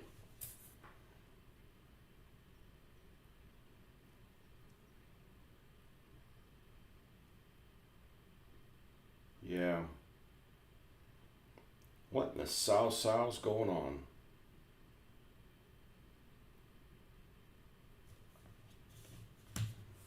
I just think it's funny that the big pushers of that, of all those games, are Japanese. And I'm like, I said, did they have a common ancestor at that time? No, I think the Japanese were already split off from the Chinese. Maybe like the Warring States period, and I'm talking about the early Warring State period.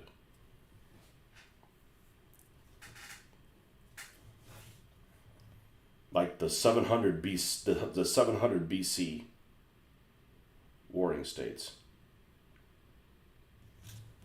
That's one thing I don't use. I don't use BCE. I don't care whether you're religious or not. Just stick with BC. Like, why invent something?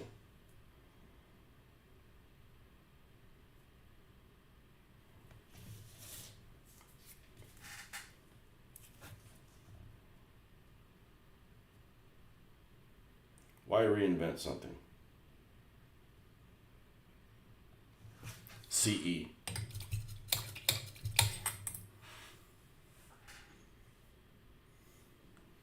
Oh, the battle for Shanghai. That was in 37, right? Where the Japanese took it. Because like the war started in 31, but what the hell happened in 31?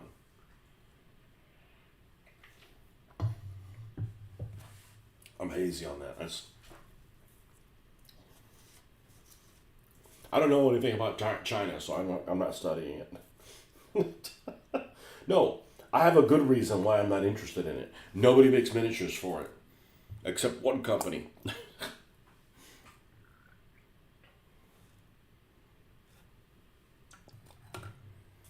So people make miniatures for it, man. You could have like multiple factions for the Chinese that are at odds with each other.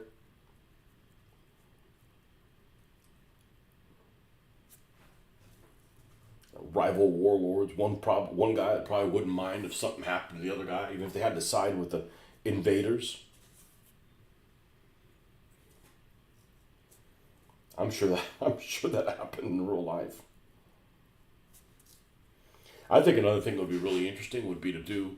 I don't know how long the Chinese had those battleships before 1895. I'm thinking a couple of years, maybe not longer than that.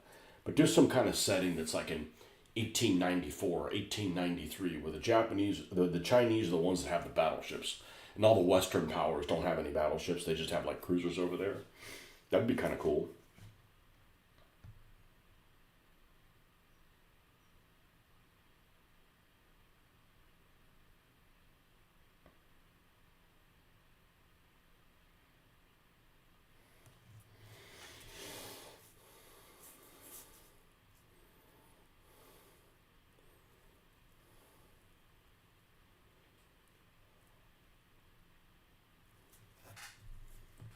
31 was a flare-up of hostilities between the Japs and the Chinese.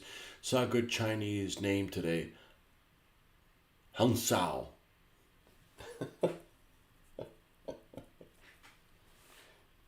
His name is really Sao, right?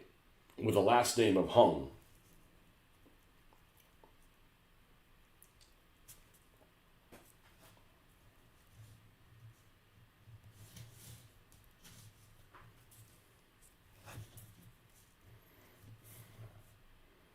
It's got to be some guy named Ding Dong. There's got to be a Ding Dong. There's got to be a Chinese Ding Dong guy. He's a door-to-door salesman. Ding dong.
I think this is going to be good enough, especially when we do a light weathering over it.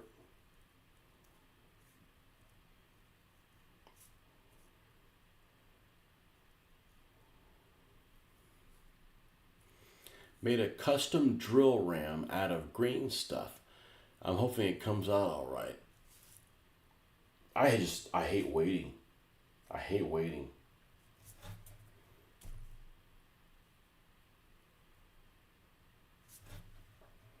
For the green stuff to dry.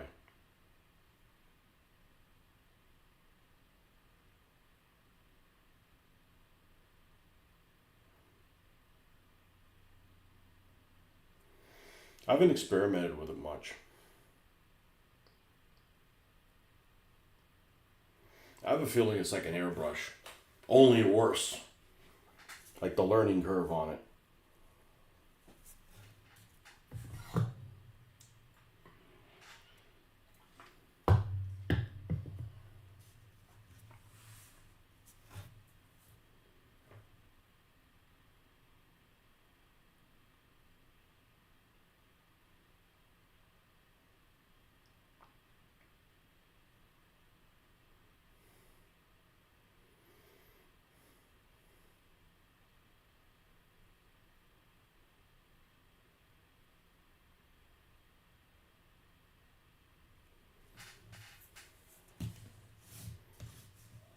Okay, we're going to leave that alone like that for now.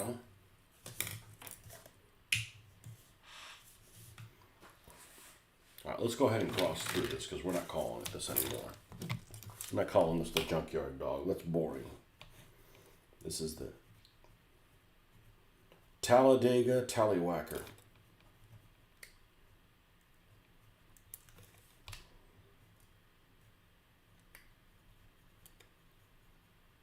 And I may spell tally, Tallie, on purpose.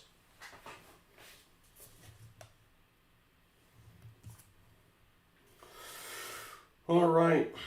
I think we have to do the weathering at this point to tie everything together. I think it's high time for the weathering.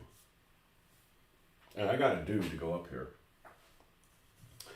I can't get somebody whose legs are going to fit in there, so we'll just have this guy sitting on the back of the seat. He's got an AR-15 or M4 or, something. Something like that. Definitely too short for M16. He's got an M4. Oh, he's carrying a Sherman? Here we go again. I would like to learn how to sculpt, but I got too many things going on. Exactly. Bong mi dong is absolutely being used for something in my pulp stuff.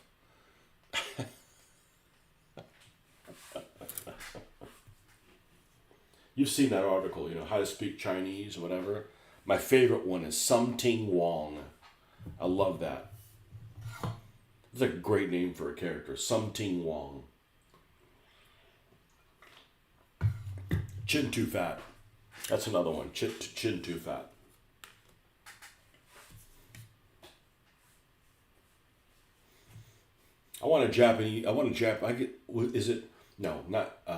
Is it Vietnamese or would it be Cambodian if you had somebody called Fat Fuck? PH. There's a guy that he's either Vietnamese or Cambodian. He has a repair shop and he only works on Asian vehicles that identify as Asian. And he says, whatever his repair shop is called, by Fat Fu, PhatPhu, last name Phu. Huang Gai had, and Harry Wang are my favorite real world names. There's a Harry Wang? Okay. Huang Gai. Yeah, Huang Gai is a good name, man. It's fun to say. Huang Gai, Huang Gai. Huang Gai, Huang Gai, Huang Gai, Huang Gai.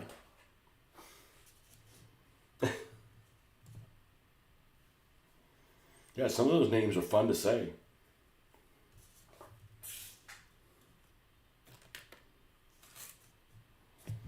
Yeah, the pulp. If you did pulp stuff, man, 20 years ago, we would get all kinds of fake emails from scammers at work.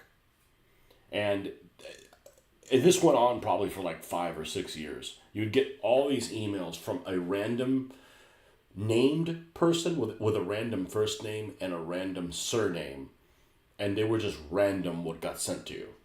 So you would have somebody, you would get an email from McGillicuddy Jones, or, and it wasn't necessarily like, okay, this is obviously a first name. We're going to send this out with, it was just some randomizer. They just randomize names and send them to people with junk mail or, phishing things or, things that you clicked and, you were done for, right?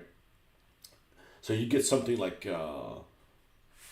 things that wouldn't necessarily go as a first name, like, Rabinowitz Tom, but his name wasn't Tom Rabinowitz, it was Rabinowitz Tom. So, those are definitely like, save those and use them for like pulp names, Harry Wang was the author of a textbook you had in college. Huh.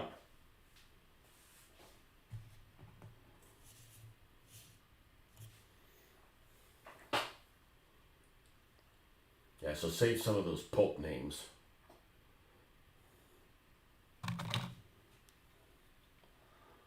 I'd have to use McGillicuddy is just a name that I grew up with hearing on shows and cartoons that just sounds like a fake fucking name. Sorry to you people named McGillicuddy, but it just sounds like a fake fucking name.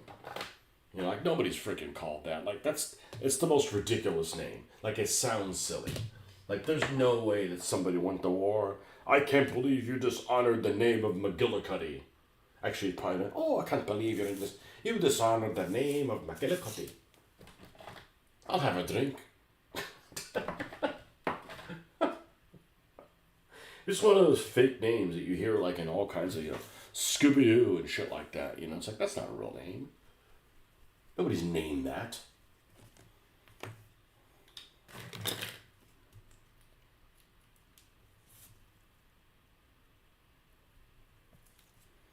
So I watched an odd movie the other day. A movie that I had heard. I think it was Friday night. I had heard a lot of people. It might have been Thursday night. A lot of hubbub several years about being a really interesting movie and whatever. And it had a relatively high rating, and it was a movie that was like a dark comedy. I was going to watch it with my wife, and I'm glad I didn't because she would have freaking hated it. So I decided to watch it with the daughter instead. It's called Burn After Reading. And the daughter was mad after watching it that she wasted her time watching the movie. I didn't think it was that bad,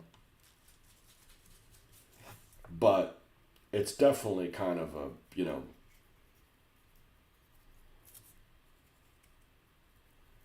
not what I was expecting.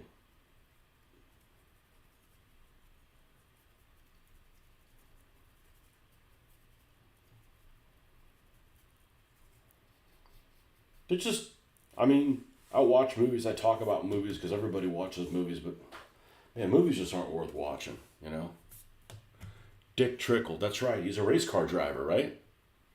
Shame that Dick Trickle was a real dude, yeah. Richard Dangle. It's the best thing I've seen Brad Pitt in. I know that's not saying a whole lot. I don't really like Brad Pitt because he's kind of he has the same problem Matt Damon has. Like no personality or not a. He's just kind of generic, but that's the best thing I've ever seen him in. The character that he plays is well suited to him. He does a really good job with it. Let's put it that way.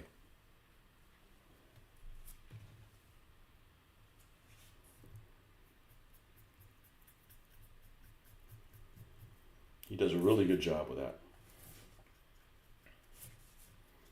Yeah, the one that was really funny, and I don't think I've ever seen a movie with him in it before. And I want to, and it's funny because the guy's a weird dude. The guy sends off weird dude vibes, but I liked him, and it was John Malkovich.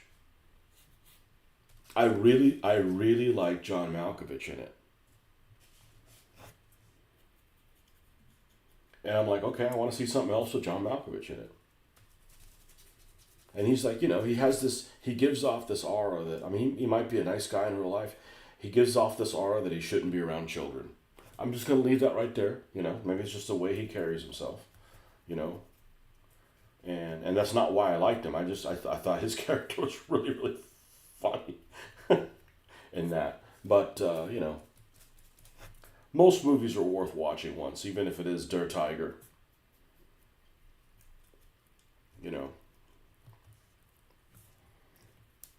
But it just goes to show you shouldn't trust critics' opinions of movies. They have other interests in mind, I guess.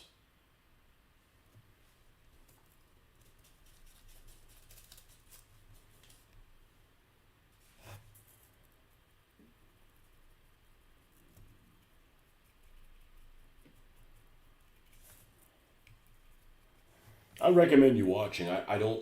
I wouldn't expect you to think it's a good movie, but I think it's worth watching.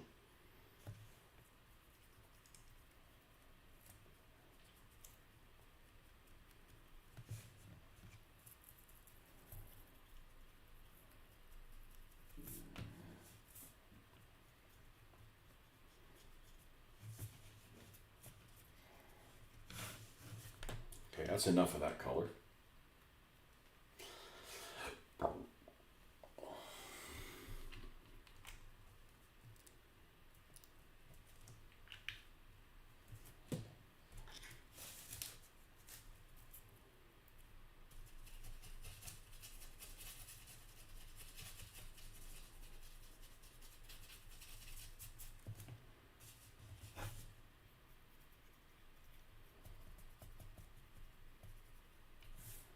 Unfortunately, this is like almost an invisible color because it's really similar to the color of this vehicle.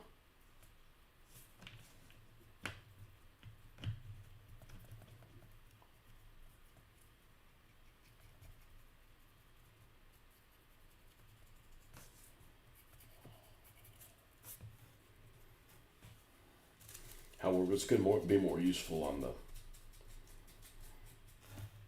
And I like the color that the bulldozer came in. I looked up what color bulldozers you could use, and this one just jumped out at me because it reminded me of like the Marine Corps bulldozers that they used on like maybe Saipan or something like that. To like like we can't get these Japanese out of this bunker. Just fucking bury it, or whatever they did. I'm sure that happened a couple times. Maybe that's more Vietnam than something else. Like those little bastards won't come out. All right, well just fucking bury them in there. Have I done a trash truck? Of course. A while ago. You haven't seen my trash truck? So I gotta find my trash truck post because I need to show you what this thing looked. It's among. I don't know if the vehicle is that much fun to use in a game. I'll put it that way. But as far as one of my builds, I think it's probably one of my better builds. And a lot of it becomes when you come up with a name just clicks. This is a name that I immediately knew what it was going to be called. Let me go here, and not there. And let me go deep. And hopefully I have a picture of it before it was done.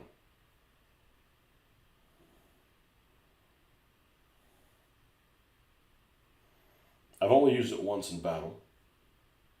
I think Mitch used it. It's a 35-point vehicle, I believe. Well, most of the time I come up with a name before. Like I knew I wanted to do a wambulance, so I built a wambulance around the name. It just seemed pretty obvious. Oh, wait till I do this thing. This is some like crazy Japanese like hot rod type thing. And it's got a samurai on the top of it.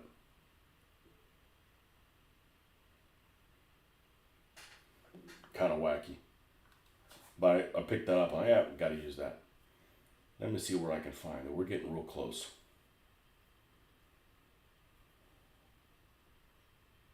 Okay, I have all the answers right here. So this is what it looked like before.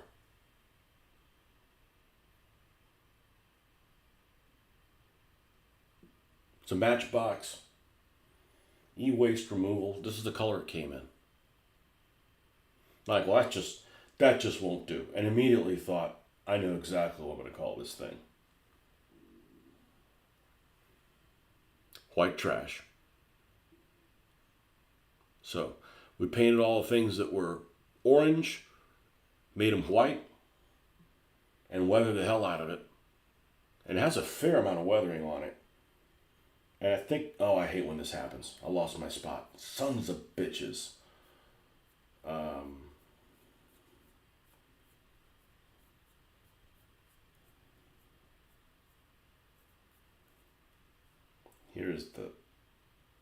Here's the back of it.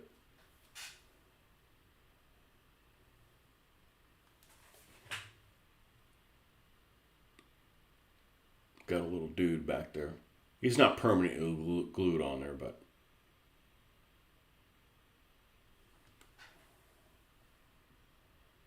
yeah, the weathering took a bit of effort. But you got to get all that stuff to stand out. Otherwise, you're missing a golden opportunity. White trash. Yeah, so it drops wrecks. How? I don't know. It just seems appropriate.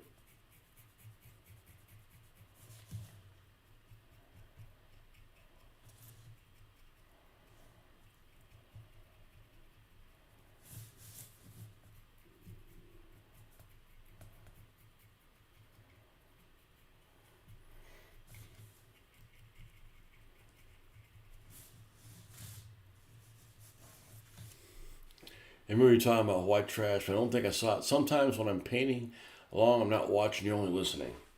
Yeah. That's usually how it works. I'm like, trash truck. Oh, white trash. That kind of. It's the part I probably enjoy the most. Coming up with names for things. sometimes, like it's difficult it doesn't quite click. But the AI hasn't been very useful. That bug bite, the little, I didn't use it at all for it. So that's good. I'm glad that it's not that useful. Otherwise it's like, well, we can watch Tony's show or the AI show, where the AI decides how to do everything and does a better job.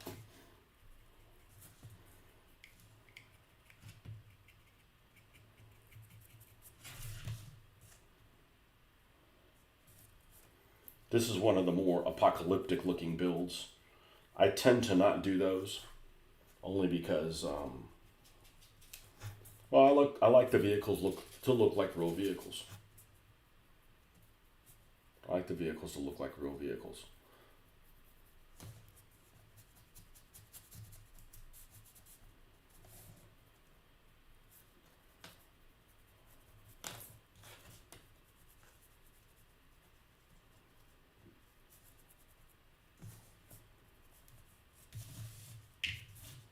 Like I said, one of the reasons to make this thing rotating is if you get in a collision with this thing, like you want to ram this thing from the back, you can't reach it if it's glued to the back like that.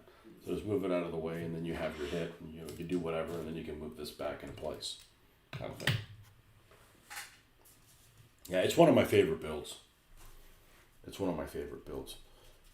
I have some builds that I would call not my favorite builds, but that's definitely not one of them.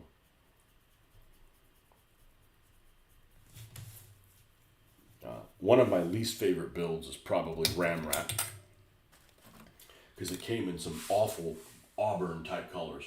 Not because they were auburn colors, it was just a little too dark, and I just ended up being it's a vehicle that has a ram on the front and a ram on the back, and has no weapons, this doesn't have any weapons either. I mean, it doesn't have any like machine guns or anything like that. It's going to have a crew, they've got. I got to give it at least a submachine gun. This guy that's on the top has a submachine gun, so. SMG. SMG is 5 points. So 20, 22. We need 5 more points of perks on this. It's a 3-man crew, so this guy will be up here. I might even just permanently put him here. Like this is his vehicle. I painted this guy to go in the Mud Puppy. I can't fit him in the seat. There's no leg space there. So.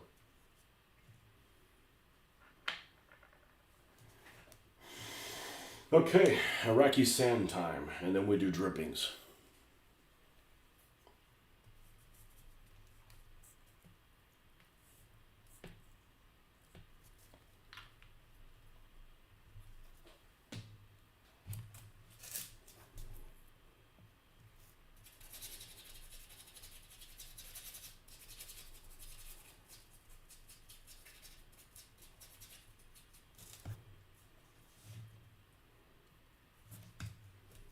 Rage bait rutabaga. I don't know.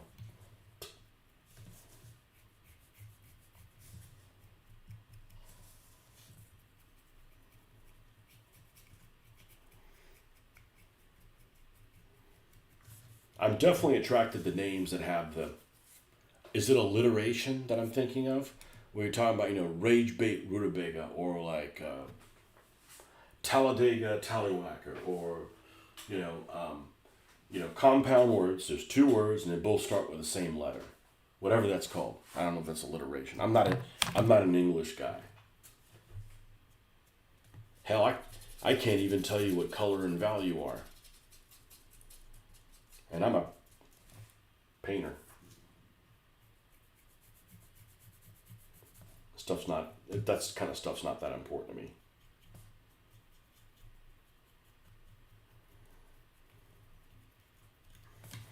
Do what I mean, not what I say.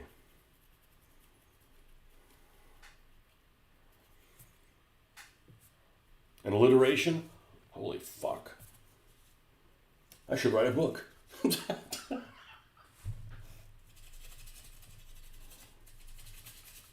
color value. I have trouble with credit and debit at work. Why isn't it just called money that's owed to you, money you owe? Right? The concept isn't the problem.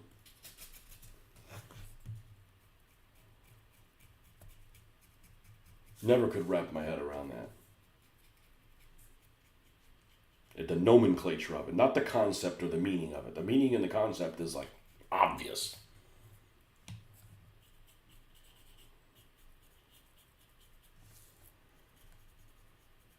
Anyways, I tend to like alliterations for the names of vehicles.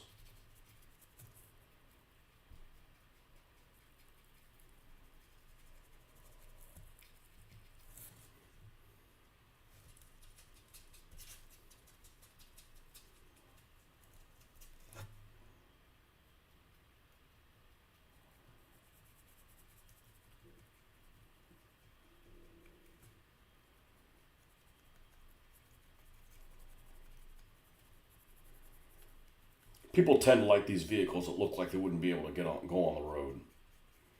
I'm like, they have to win a race also. There is a racing aspect to it.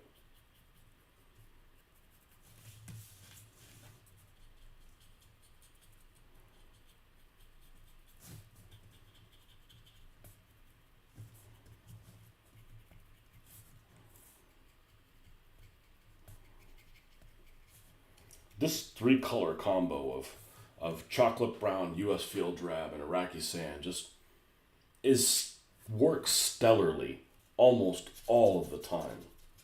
Again, I wouldn't write stellarly in an email.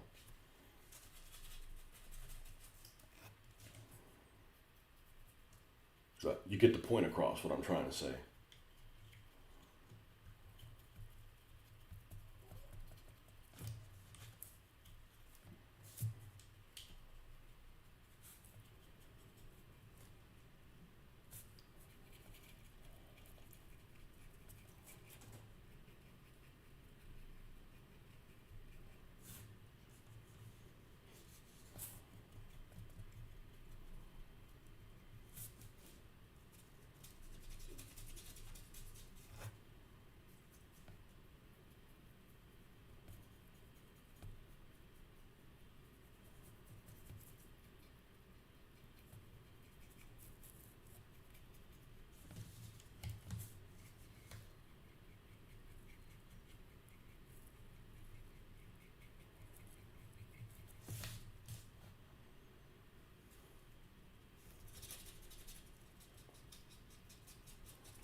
Really confuse things. Say alliteration. Why?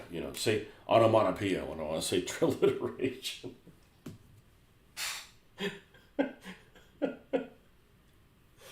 I know all the concepts. I don't know what the fuck they call it. That's the one where the word sounds like what it actually sounds like. I think. And you got the one that's, if you read it from either end, it's the same number of letters, and then you got all that stuff. And what an antonym is going on here?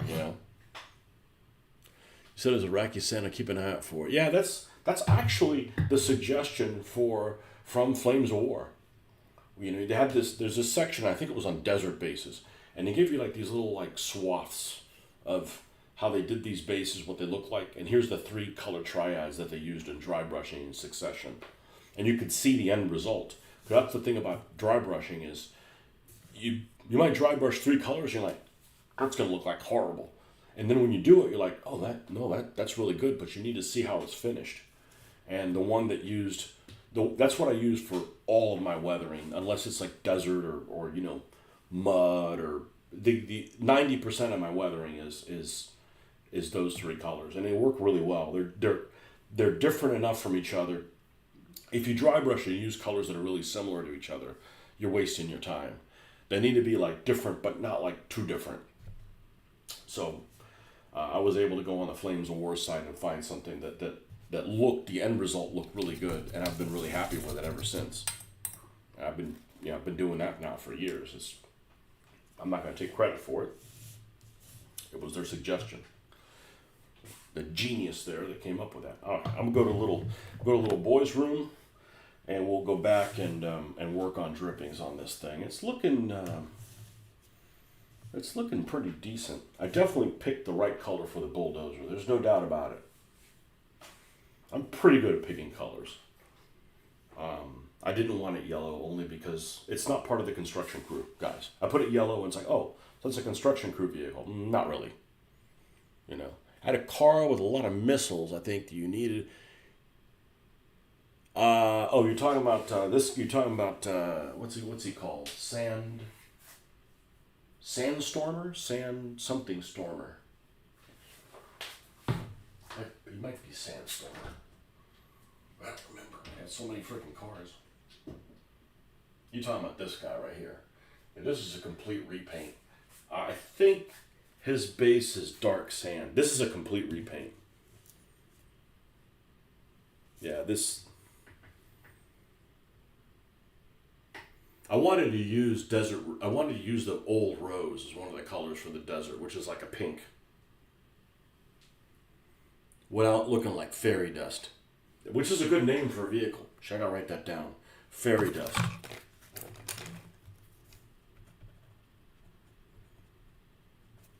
Okay. I need a. That's going to be a pink vehicle that's in the desert. Shit, I gotta do that one next. See, that's what happens, you know? That's what happens. You know, I get an idea for a name, like, oh, I gotta build a thing around that. Yeah, let's look at these, I don't want it to look like this, and it doesn't. It does not.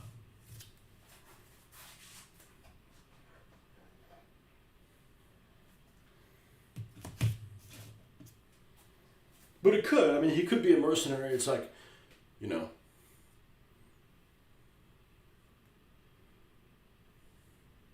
This fucker was unstoppable. And then he got stopped. But man, it was a tough proposition. Dozed and confused. Dozed and confused was difficult to stop.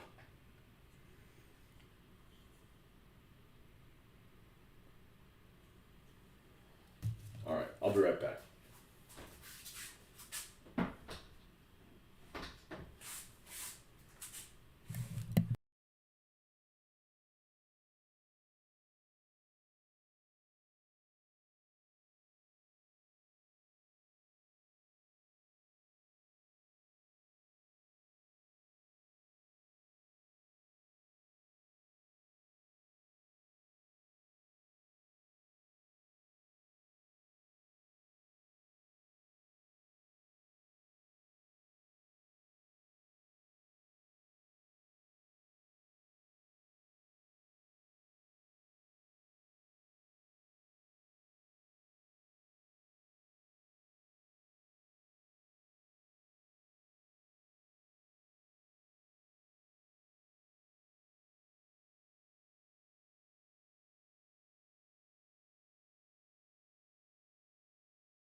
Fairy dust needs to be a duster. I don't know that I have a duster. It needs to be a Fruit Loop colored duster.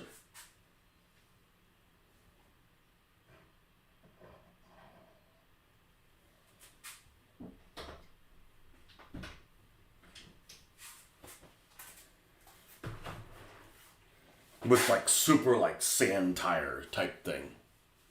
Construction vehicles look great. Can't wait until mine comes in on Tuesday. Yeah, they're actually a lot of fun. You know. Duster's Plymouth. I think Plymouth makes the Duster. Plymouth Duster.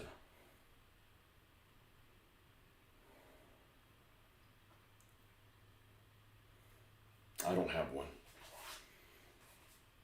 I do not have a pretty decent looking car.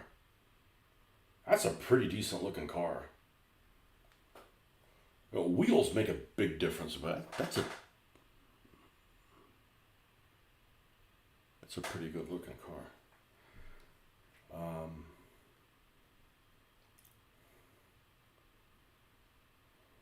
Where is this? eBay. Die cast. Nope, let's not do that. 1/64th. Even though 1/64th is loosely. 1/64th die cast Duster. Guaranteed they make one.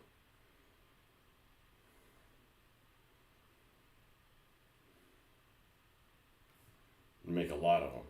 They make a lot of them that are expensive. Ooh, what's this one have written on the side of it? Last Stand. This is a Johnny. No, this is a Hot Wheels.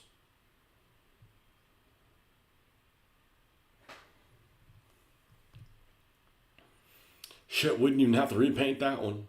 It's already all Fruit Loop colored. It's a cool looking vehicle. Yeah, here's the problem. Oh, $8. Oh, okay. Well, I guess I could spring for $8. And then you have to add $6 for freight. I'm like, no. Well, that's the problem with it. You find something, it's like, well, okay, there's a finder's fee. One vehicle, $6 or $7. I'm like, all right, well, it's what I want. But, oh, now I got to spend shipping on top of that? I'm like, nah. But, I enjoy looking through things. I don't, it's not like I'm tempting, like, oh, I got to get it. It's like, here's one that is 99 cents,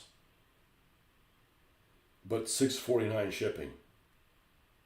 That's not terrible, but it also doesn't mean I got to get it right now. Like,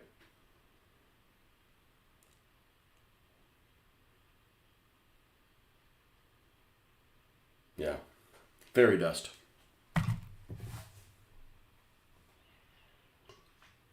Hey, I'm trying to be inclusive.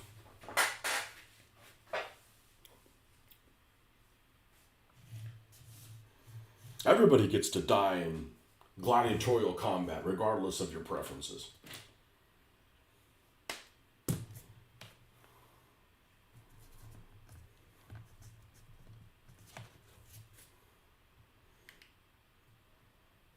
And it's just like when Luke was saying. He found out I had one of the teams that was all girls. That's who he wanted to be. Exactly. When are you ever going to get a chance to play a team that's all girls in a game?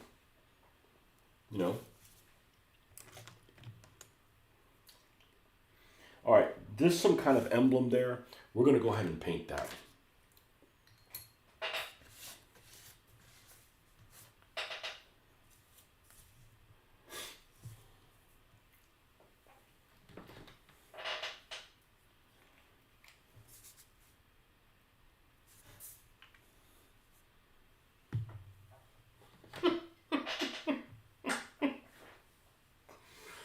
Oh. The wino albinos. Oh my God.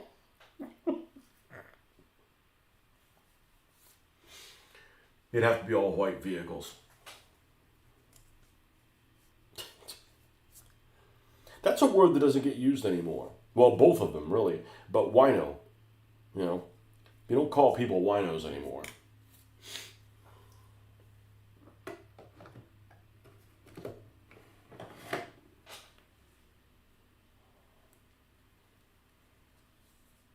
Oh, I don't need this. We're just gonna wino albinos. Or they rhyme. They got to be alliterations or they rhyme.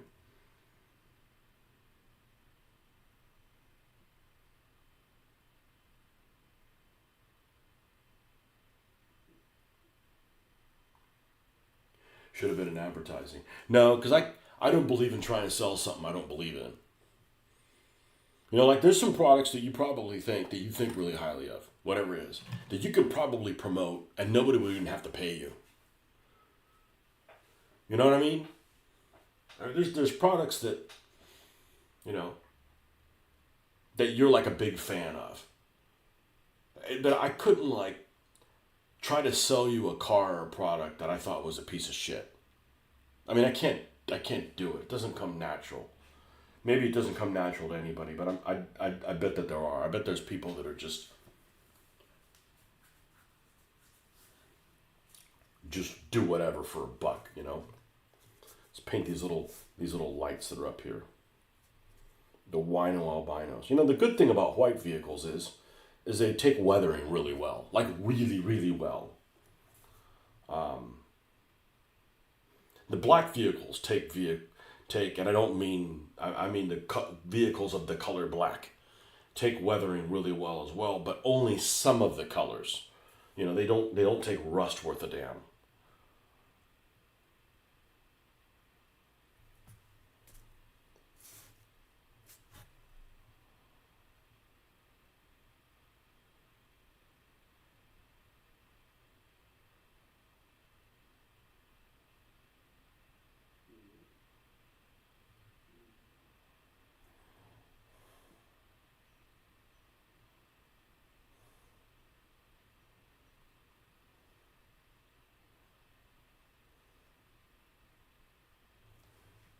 This thing is so retro, it belongs in a Benji movie.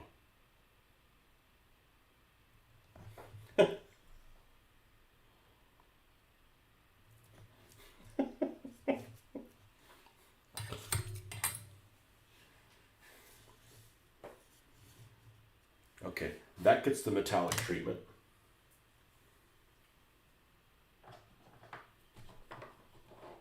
And the little lights on top get orange.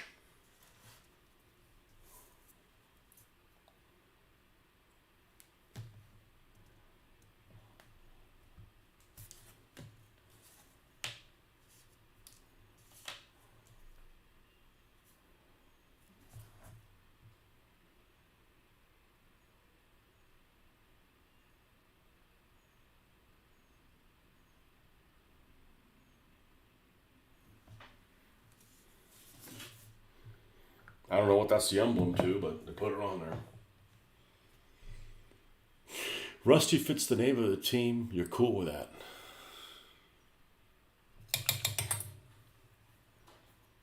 Yeah, I don't want to reuse what came up the other day. Bastard, right? Yellow bastard, bastard. I can't have another bastard vehicle. It looks like, you know, I don't have any ideas, any original ideas, which may be true, but I don't want to really, you know, let people know that. Crusty. Rusty goes with crusty.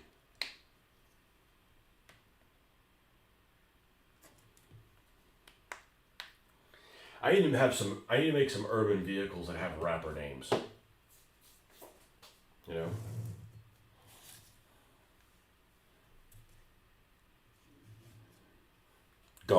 Gum wrapper, candy wrapper, shrink wrapper.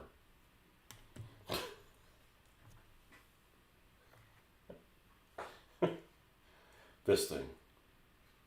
This big ridiculous wheels. That's why I got it. I got this because of the wheels that big. That's the only reason I got this. I didn't need a truck.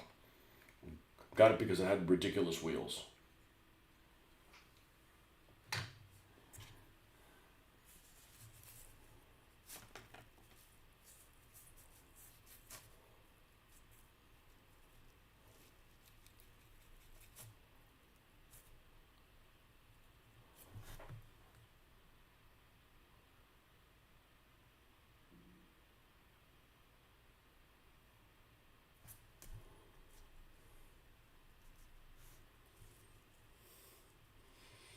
Shrink wrapper. You just think, go make some tea and, you know, brainstorm things. It's a huge part of the entertainment. Just like this thing. I don't know if I'm going to be able to pull off Paper Tiger, how it looks, but the name is perfect.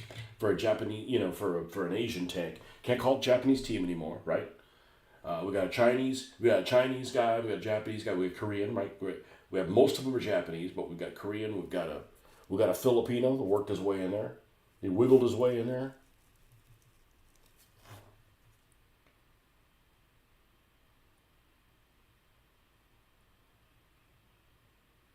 I bet that's pretty weird for me to hear for people to hear me say that I don't think the Philippines is Asia. I don't. Maybe it's because it's off the mainland. You know, it's like Oceania, not really a continent, but it's like okay, let's pull out what continent is Guam on? It's not a freaking continent. It's an island. You know, I mean, I know the Philippines are a lot closer, but you could say that Formosa. I'm going to call it Formosa, so nobody gets their panties in a wad. Formosa is Asia because it's kind of close, but New Guinea, is New Guinea part of Asia? I wouldn't think so. I mean, that's Oceania. Well, that's a good freaking question. If it needs to be part of anything, it's Australia, but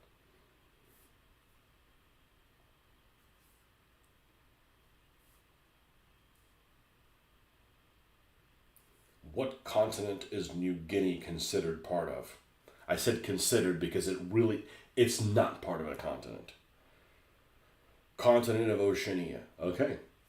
What continent is... I better not look this up. If I look this up and the Philippines says it's part of Oceania, I'm going to be really disappointed. Because they need to be an Asian team because that works really well. What continent is... God, it's so hard to spell Philippines. 1 L, 2 P's. What continent is Philippines considered to be?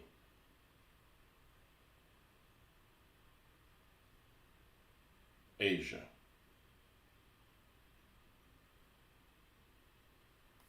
What about Hawaii? Well, it's part of the United States, so... But that shouldn't matter. Anyways, we'll stop there. Anyways, I just taking the Philippines far enough from land that it shouldn't be part of Asia. Does that make sense? So...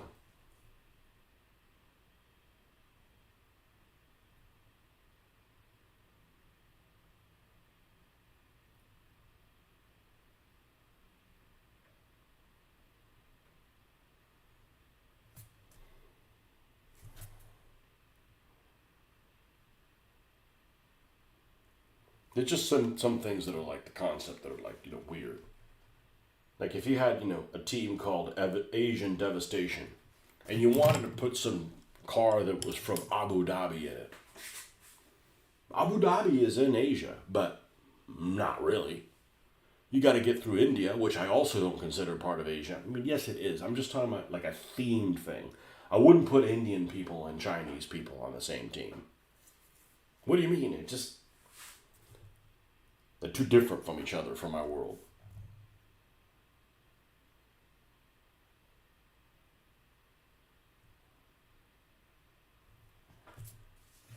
Nice.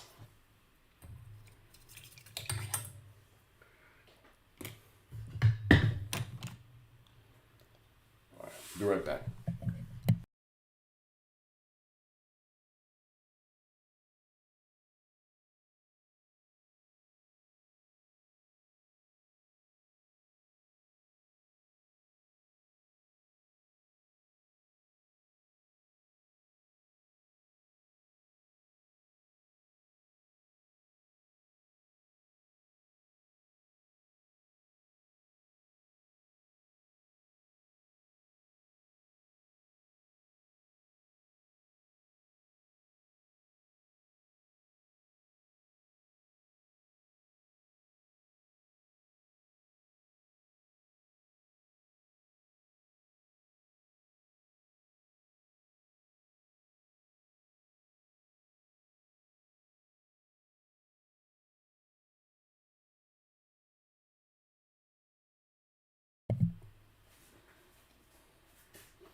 be back.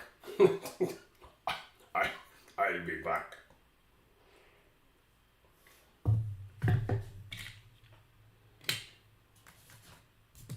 This little lull is going to give up its wheels. Load lifter. There's the original name. This has great freaking wheels that would fit on just about everything. Great wheels. I'm probably going to put those on the Beetle. This is going to be done relatively soon. This. Oh, by the way, I wanted to show you. I'll wait till he comes back, because I know he's interested in this.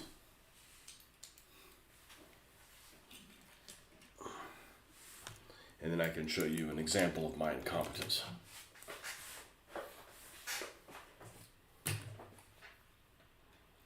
Not a big deal. It's just kind of funny that happened. Incompetence?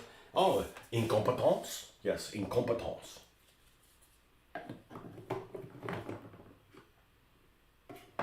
Be a good name for a French destroyer that was like with a really bad crew. Les incompétents.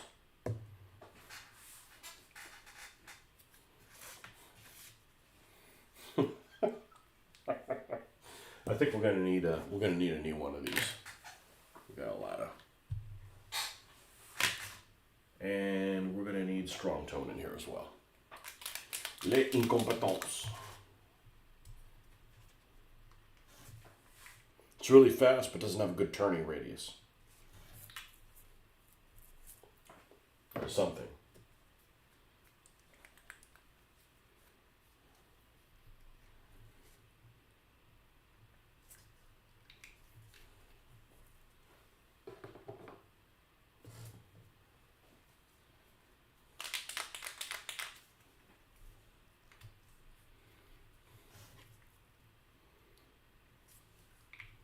Like a real zany French tank. That's what I'll call it. L'Incompétence. I think the vehicle with the arc lightning weapon is finished. Oh, good. You're back. All right. I wanted to show you this because I think you have a vested interest in this. So let me see if I can assemble this correctly. You'll get a kick out of this. Maybe you won't.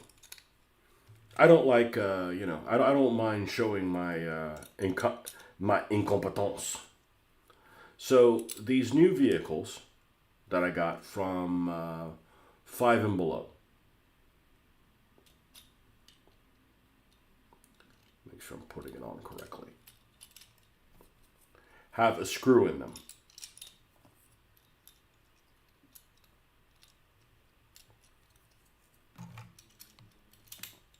Okay, which is great because you can take them apart.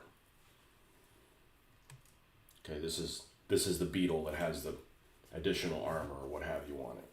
But I'm looking at this and there's a lot of deficiencies in it. You could see inside of it and you could tell that there's nothing in there. Somehow maybe you have to block that, maybe with some glue or something. But I looked at this and I'm like, all right, I want to do this one because this kind of, whatever this is, this engine is kind of cool. Even though a Beetle, as we all should know, is rear-engined, right? Whatever, the engine's up here or something, it's an additional engine, something. Okay, so I'm going to take this thing apart. So I unscrewed it, and I'm like, I need different wheels for it. And this is the Chinese way of doing things. You have this, the bottom plate, and then you have nothing inside. You have a window that has the prongs that the wheels, the axles sit on to keep them in place, right? So you can't remove this. You need to always have this in there. And it's not a big deal, it's just kind of an unusual way of doing it. The Chinese, the Maestos are that way usually. The Walmart branded ones, whatever they're called. I want to say they're called Fresh Metal. I could be wrong. Those also do this. But Matchbox and Hot Wheels, almost all of them don't do it this way. But anyhow, so I took these wheels, I looked in the wheel set, and I'm like, look through what I got. Wheels. What wheels can I use? And I found these, and I don't know who they're from. I forget who they're from. And I took them, like, okay, well, let's see. They are two different sizes. So I know that one kind of fits on here. Is this too big to fit on here? No. And it's like, okay, so we got a larger wheel at the back and a smaller wheel at the front. Cool. So let me close it up.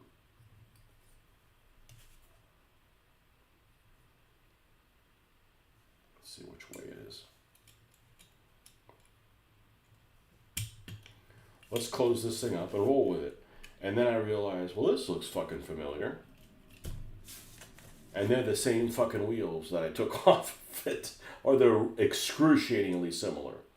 So that's not going to work. Okay? So, like, this thing needs to have, like, the wheels from, like, this guy. This load lifter. So, while I'm thinking about that,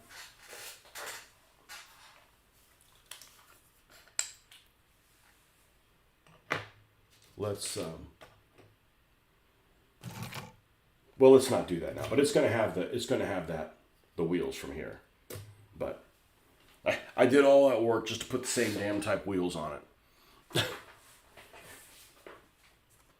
Yeah, and there's nothing wrong with these wheels. I just want it to look a little bit more rugged. I want this to be some kind of battlewagen. And I'm probably going to make it for the Germans. A really heavily armed Beetle or something like that. So. Could make it a wreck vehicle, heat up the plastic with a heat gun, put some weight on it, give it a squished look. I hit something with a hammer one time, and it flew across the garage. It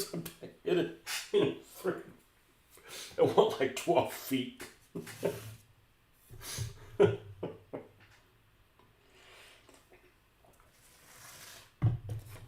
But anyways, I said, that'd be a good name for a French destroyer, Les Incompétents.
Not going to a Five Below, but I'll keep an eye out for those vehicles. I think they would make great wrecks.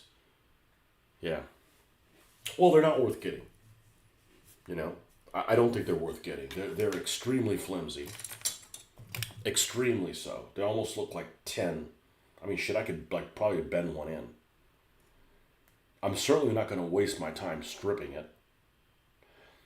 This thing has a finish like a pearl, almost.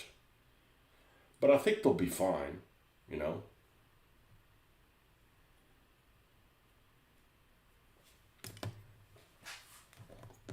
I think I'm going to do that one next, after Evil Auto. See what we can do with it, make it shine. I bet it'll look pretty good. They're metal, but they're thin. They're thin. But that's not the problem. The problem is that when you close them up, you can see kind of a gap in there. It'll be all right. I guarantee they'll look great. With the experience that we've learned so far. You know, it's the more reason to do them. It's like challenge, you know? Challenge accepted. I may not have done this color here. I have not experimented getting any of these, like the greens and blues. They have all kinds of different, but I just need it for like corrosion.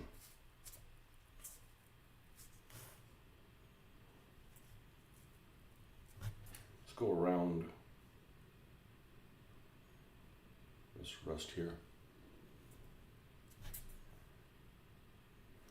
Man, it's a good thing I didn't have in mind to paint last night or the night before, because the lightning storms here have been intense. Intense. We're getting the lightning storms we haven't gotten all year.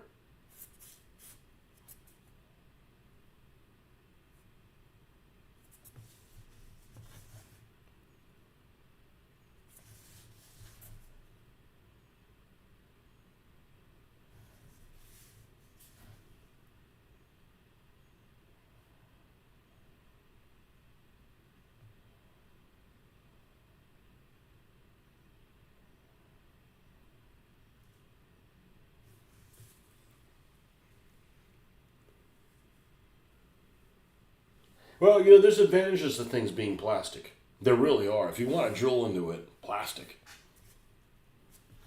I don't think the only advantage metal would have would be like you could strip it, but it's not worth the effort. I don't think I'm gonna discover any great details that aren't there.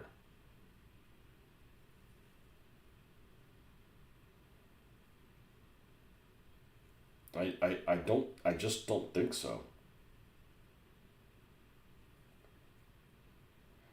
And the worst thing about stripping it isn't stripping it or getting the paint off, because you could use a Dremel, but it's like you need to like rinse it well enough that none of the stripping agent is left, so that when you repaint it you have issues with adhesion of the new paint. Now that hasn't happened to me, but it has been in the back of my mind. And I've been concerned what could happen. So it may just me being a worrywart, but I don't want to spend tens of hours on something and then it be wasted. So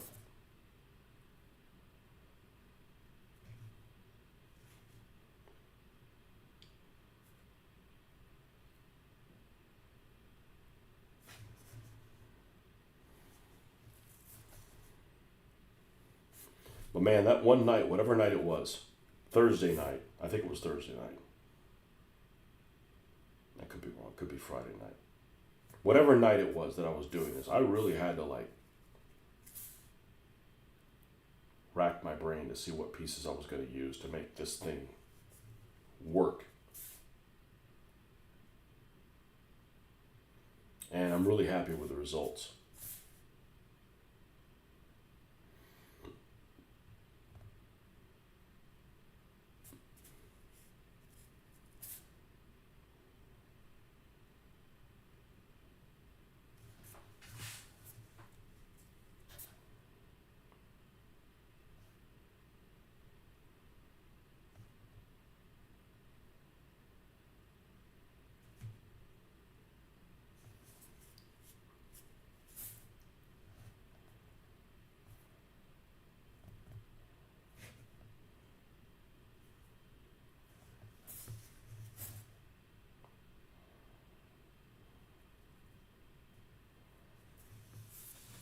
I'd put more Rams on these vehicles if you didn't need to spend a build slot to do it.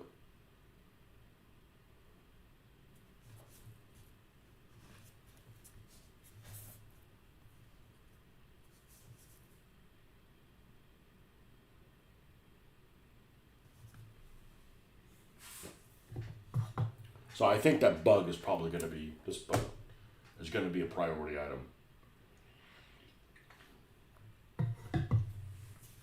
Just from the challenge of, let's see what I can do with it.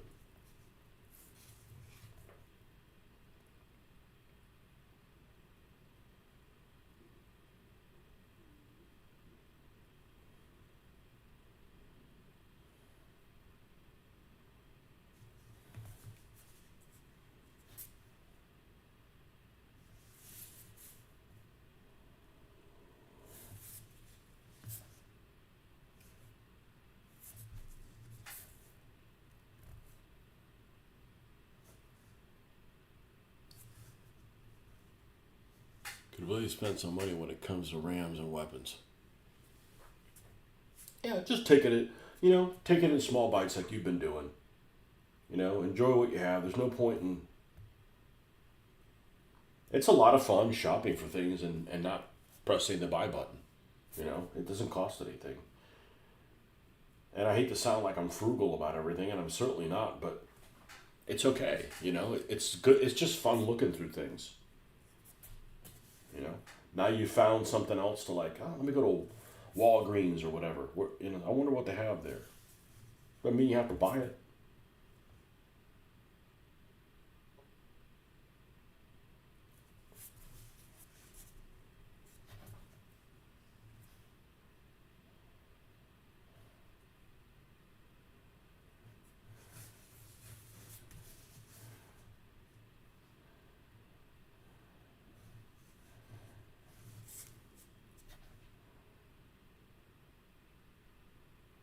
And if you do find something that you bought, you probably didn't spend a lot of money on it.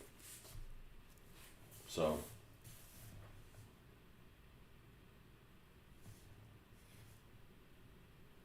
it's kind of hard to go hog wild on things that are really expensive, I think. You're like, oh, I bought $2,000 worth of Games Workshop stuff. Like, okay, that's not working. But if you see something that's $1, well, what difference is $1 going to make?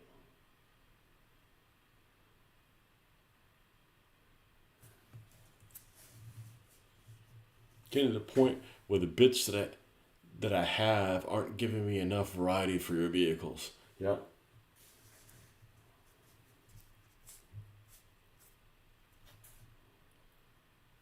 Yeah, the worst thing on ordering the bits is the shipping. And the shipping on the people I found on the Etsy folks isn't out of hand. But it's, you're not getting anything for that. The bits themselves are pretty cheap. I mean, you get like, well, sometimes the bits cost 50 cents, $1 a bit. But, like I said, that makes cars even cheaper. Like it makes sense to buy a car just because you like the wheels on it, even if you're not going to use the chassis. Because it's cheaper than ordering the wheels. There's people that sell wheels like on eBay. It's like, oh, it's a set of like 12 wheels for like $16 or something like that. That's more expensive than buying the freaking vehicles. The coral reef in it, yeah. See, that's what I said. This stuff. These vehicles are damn near free, all of them. They're the exception to the rule, no doubt. And it's when you start taking them apart, and you could certainly play this game and never take a vehicle apart. Like maybe you don't want to mess with rivets at all. You could certainly do that. But when you do, man, there's all kinds of stuff that's inside of them. That's cool.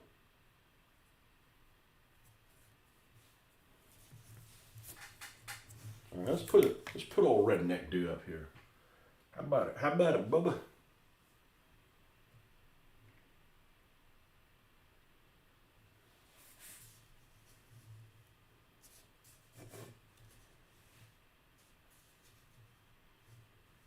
Guy's looking pretty good.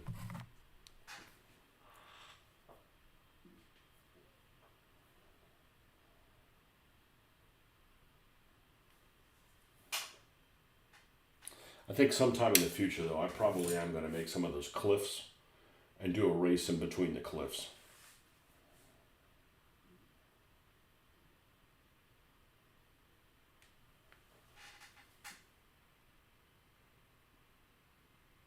He's looking pretty good. And considering this tractor was not a part I was planning on using. I was not planning on using this. The Fingers Gray at all. And this is actually a crane off of a lull. What was this one? So, and these wheels are probably going to go on this, on the Beetle. Unless I can find something really, really, really aggressive.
And you get to enjoy all these little nooks and crannies and things that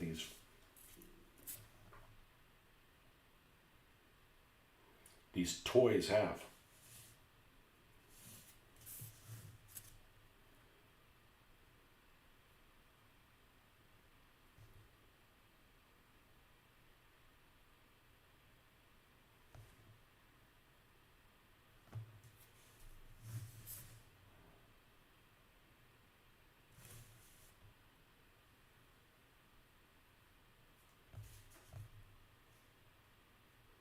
Like I said, whatever world this happens in, there are no environmental controls. You can't drink the water.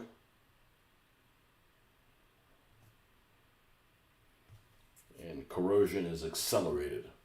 I think it's done for now. I got the day off today. I don't know what I'm going to be doing yet. Maybe some 6mm stuff later. All right, man. Well, I don't know what I'm going to do either. Hopefully something that makes the day seem like it's 7 weeks long. I want to get my money's worth out of this day for sure. Well, we're not going anywhere. The girls have been traveling the whole time, so they don't. Well, we would have already gone somewhere if we were going to go somewhere. I don't like to. Like if we're going to the beach, like I'm not going to the beach today. Like I get the Sunday blues going to the beach anyways. Today would be even worse. Only good thing about today is there's a short week ahead next week. Only a 4-day week.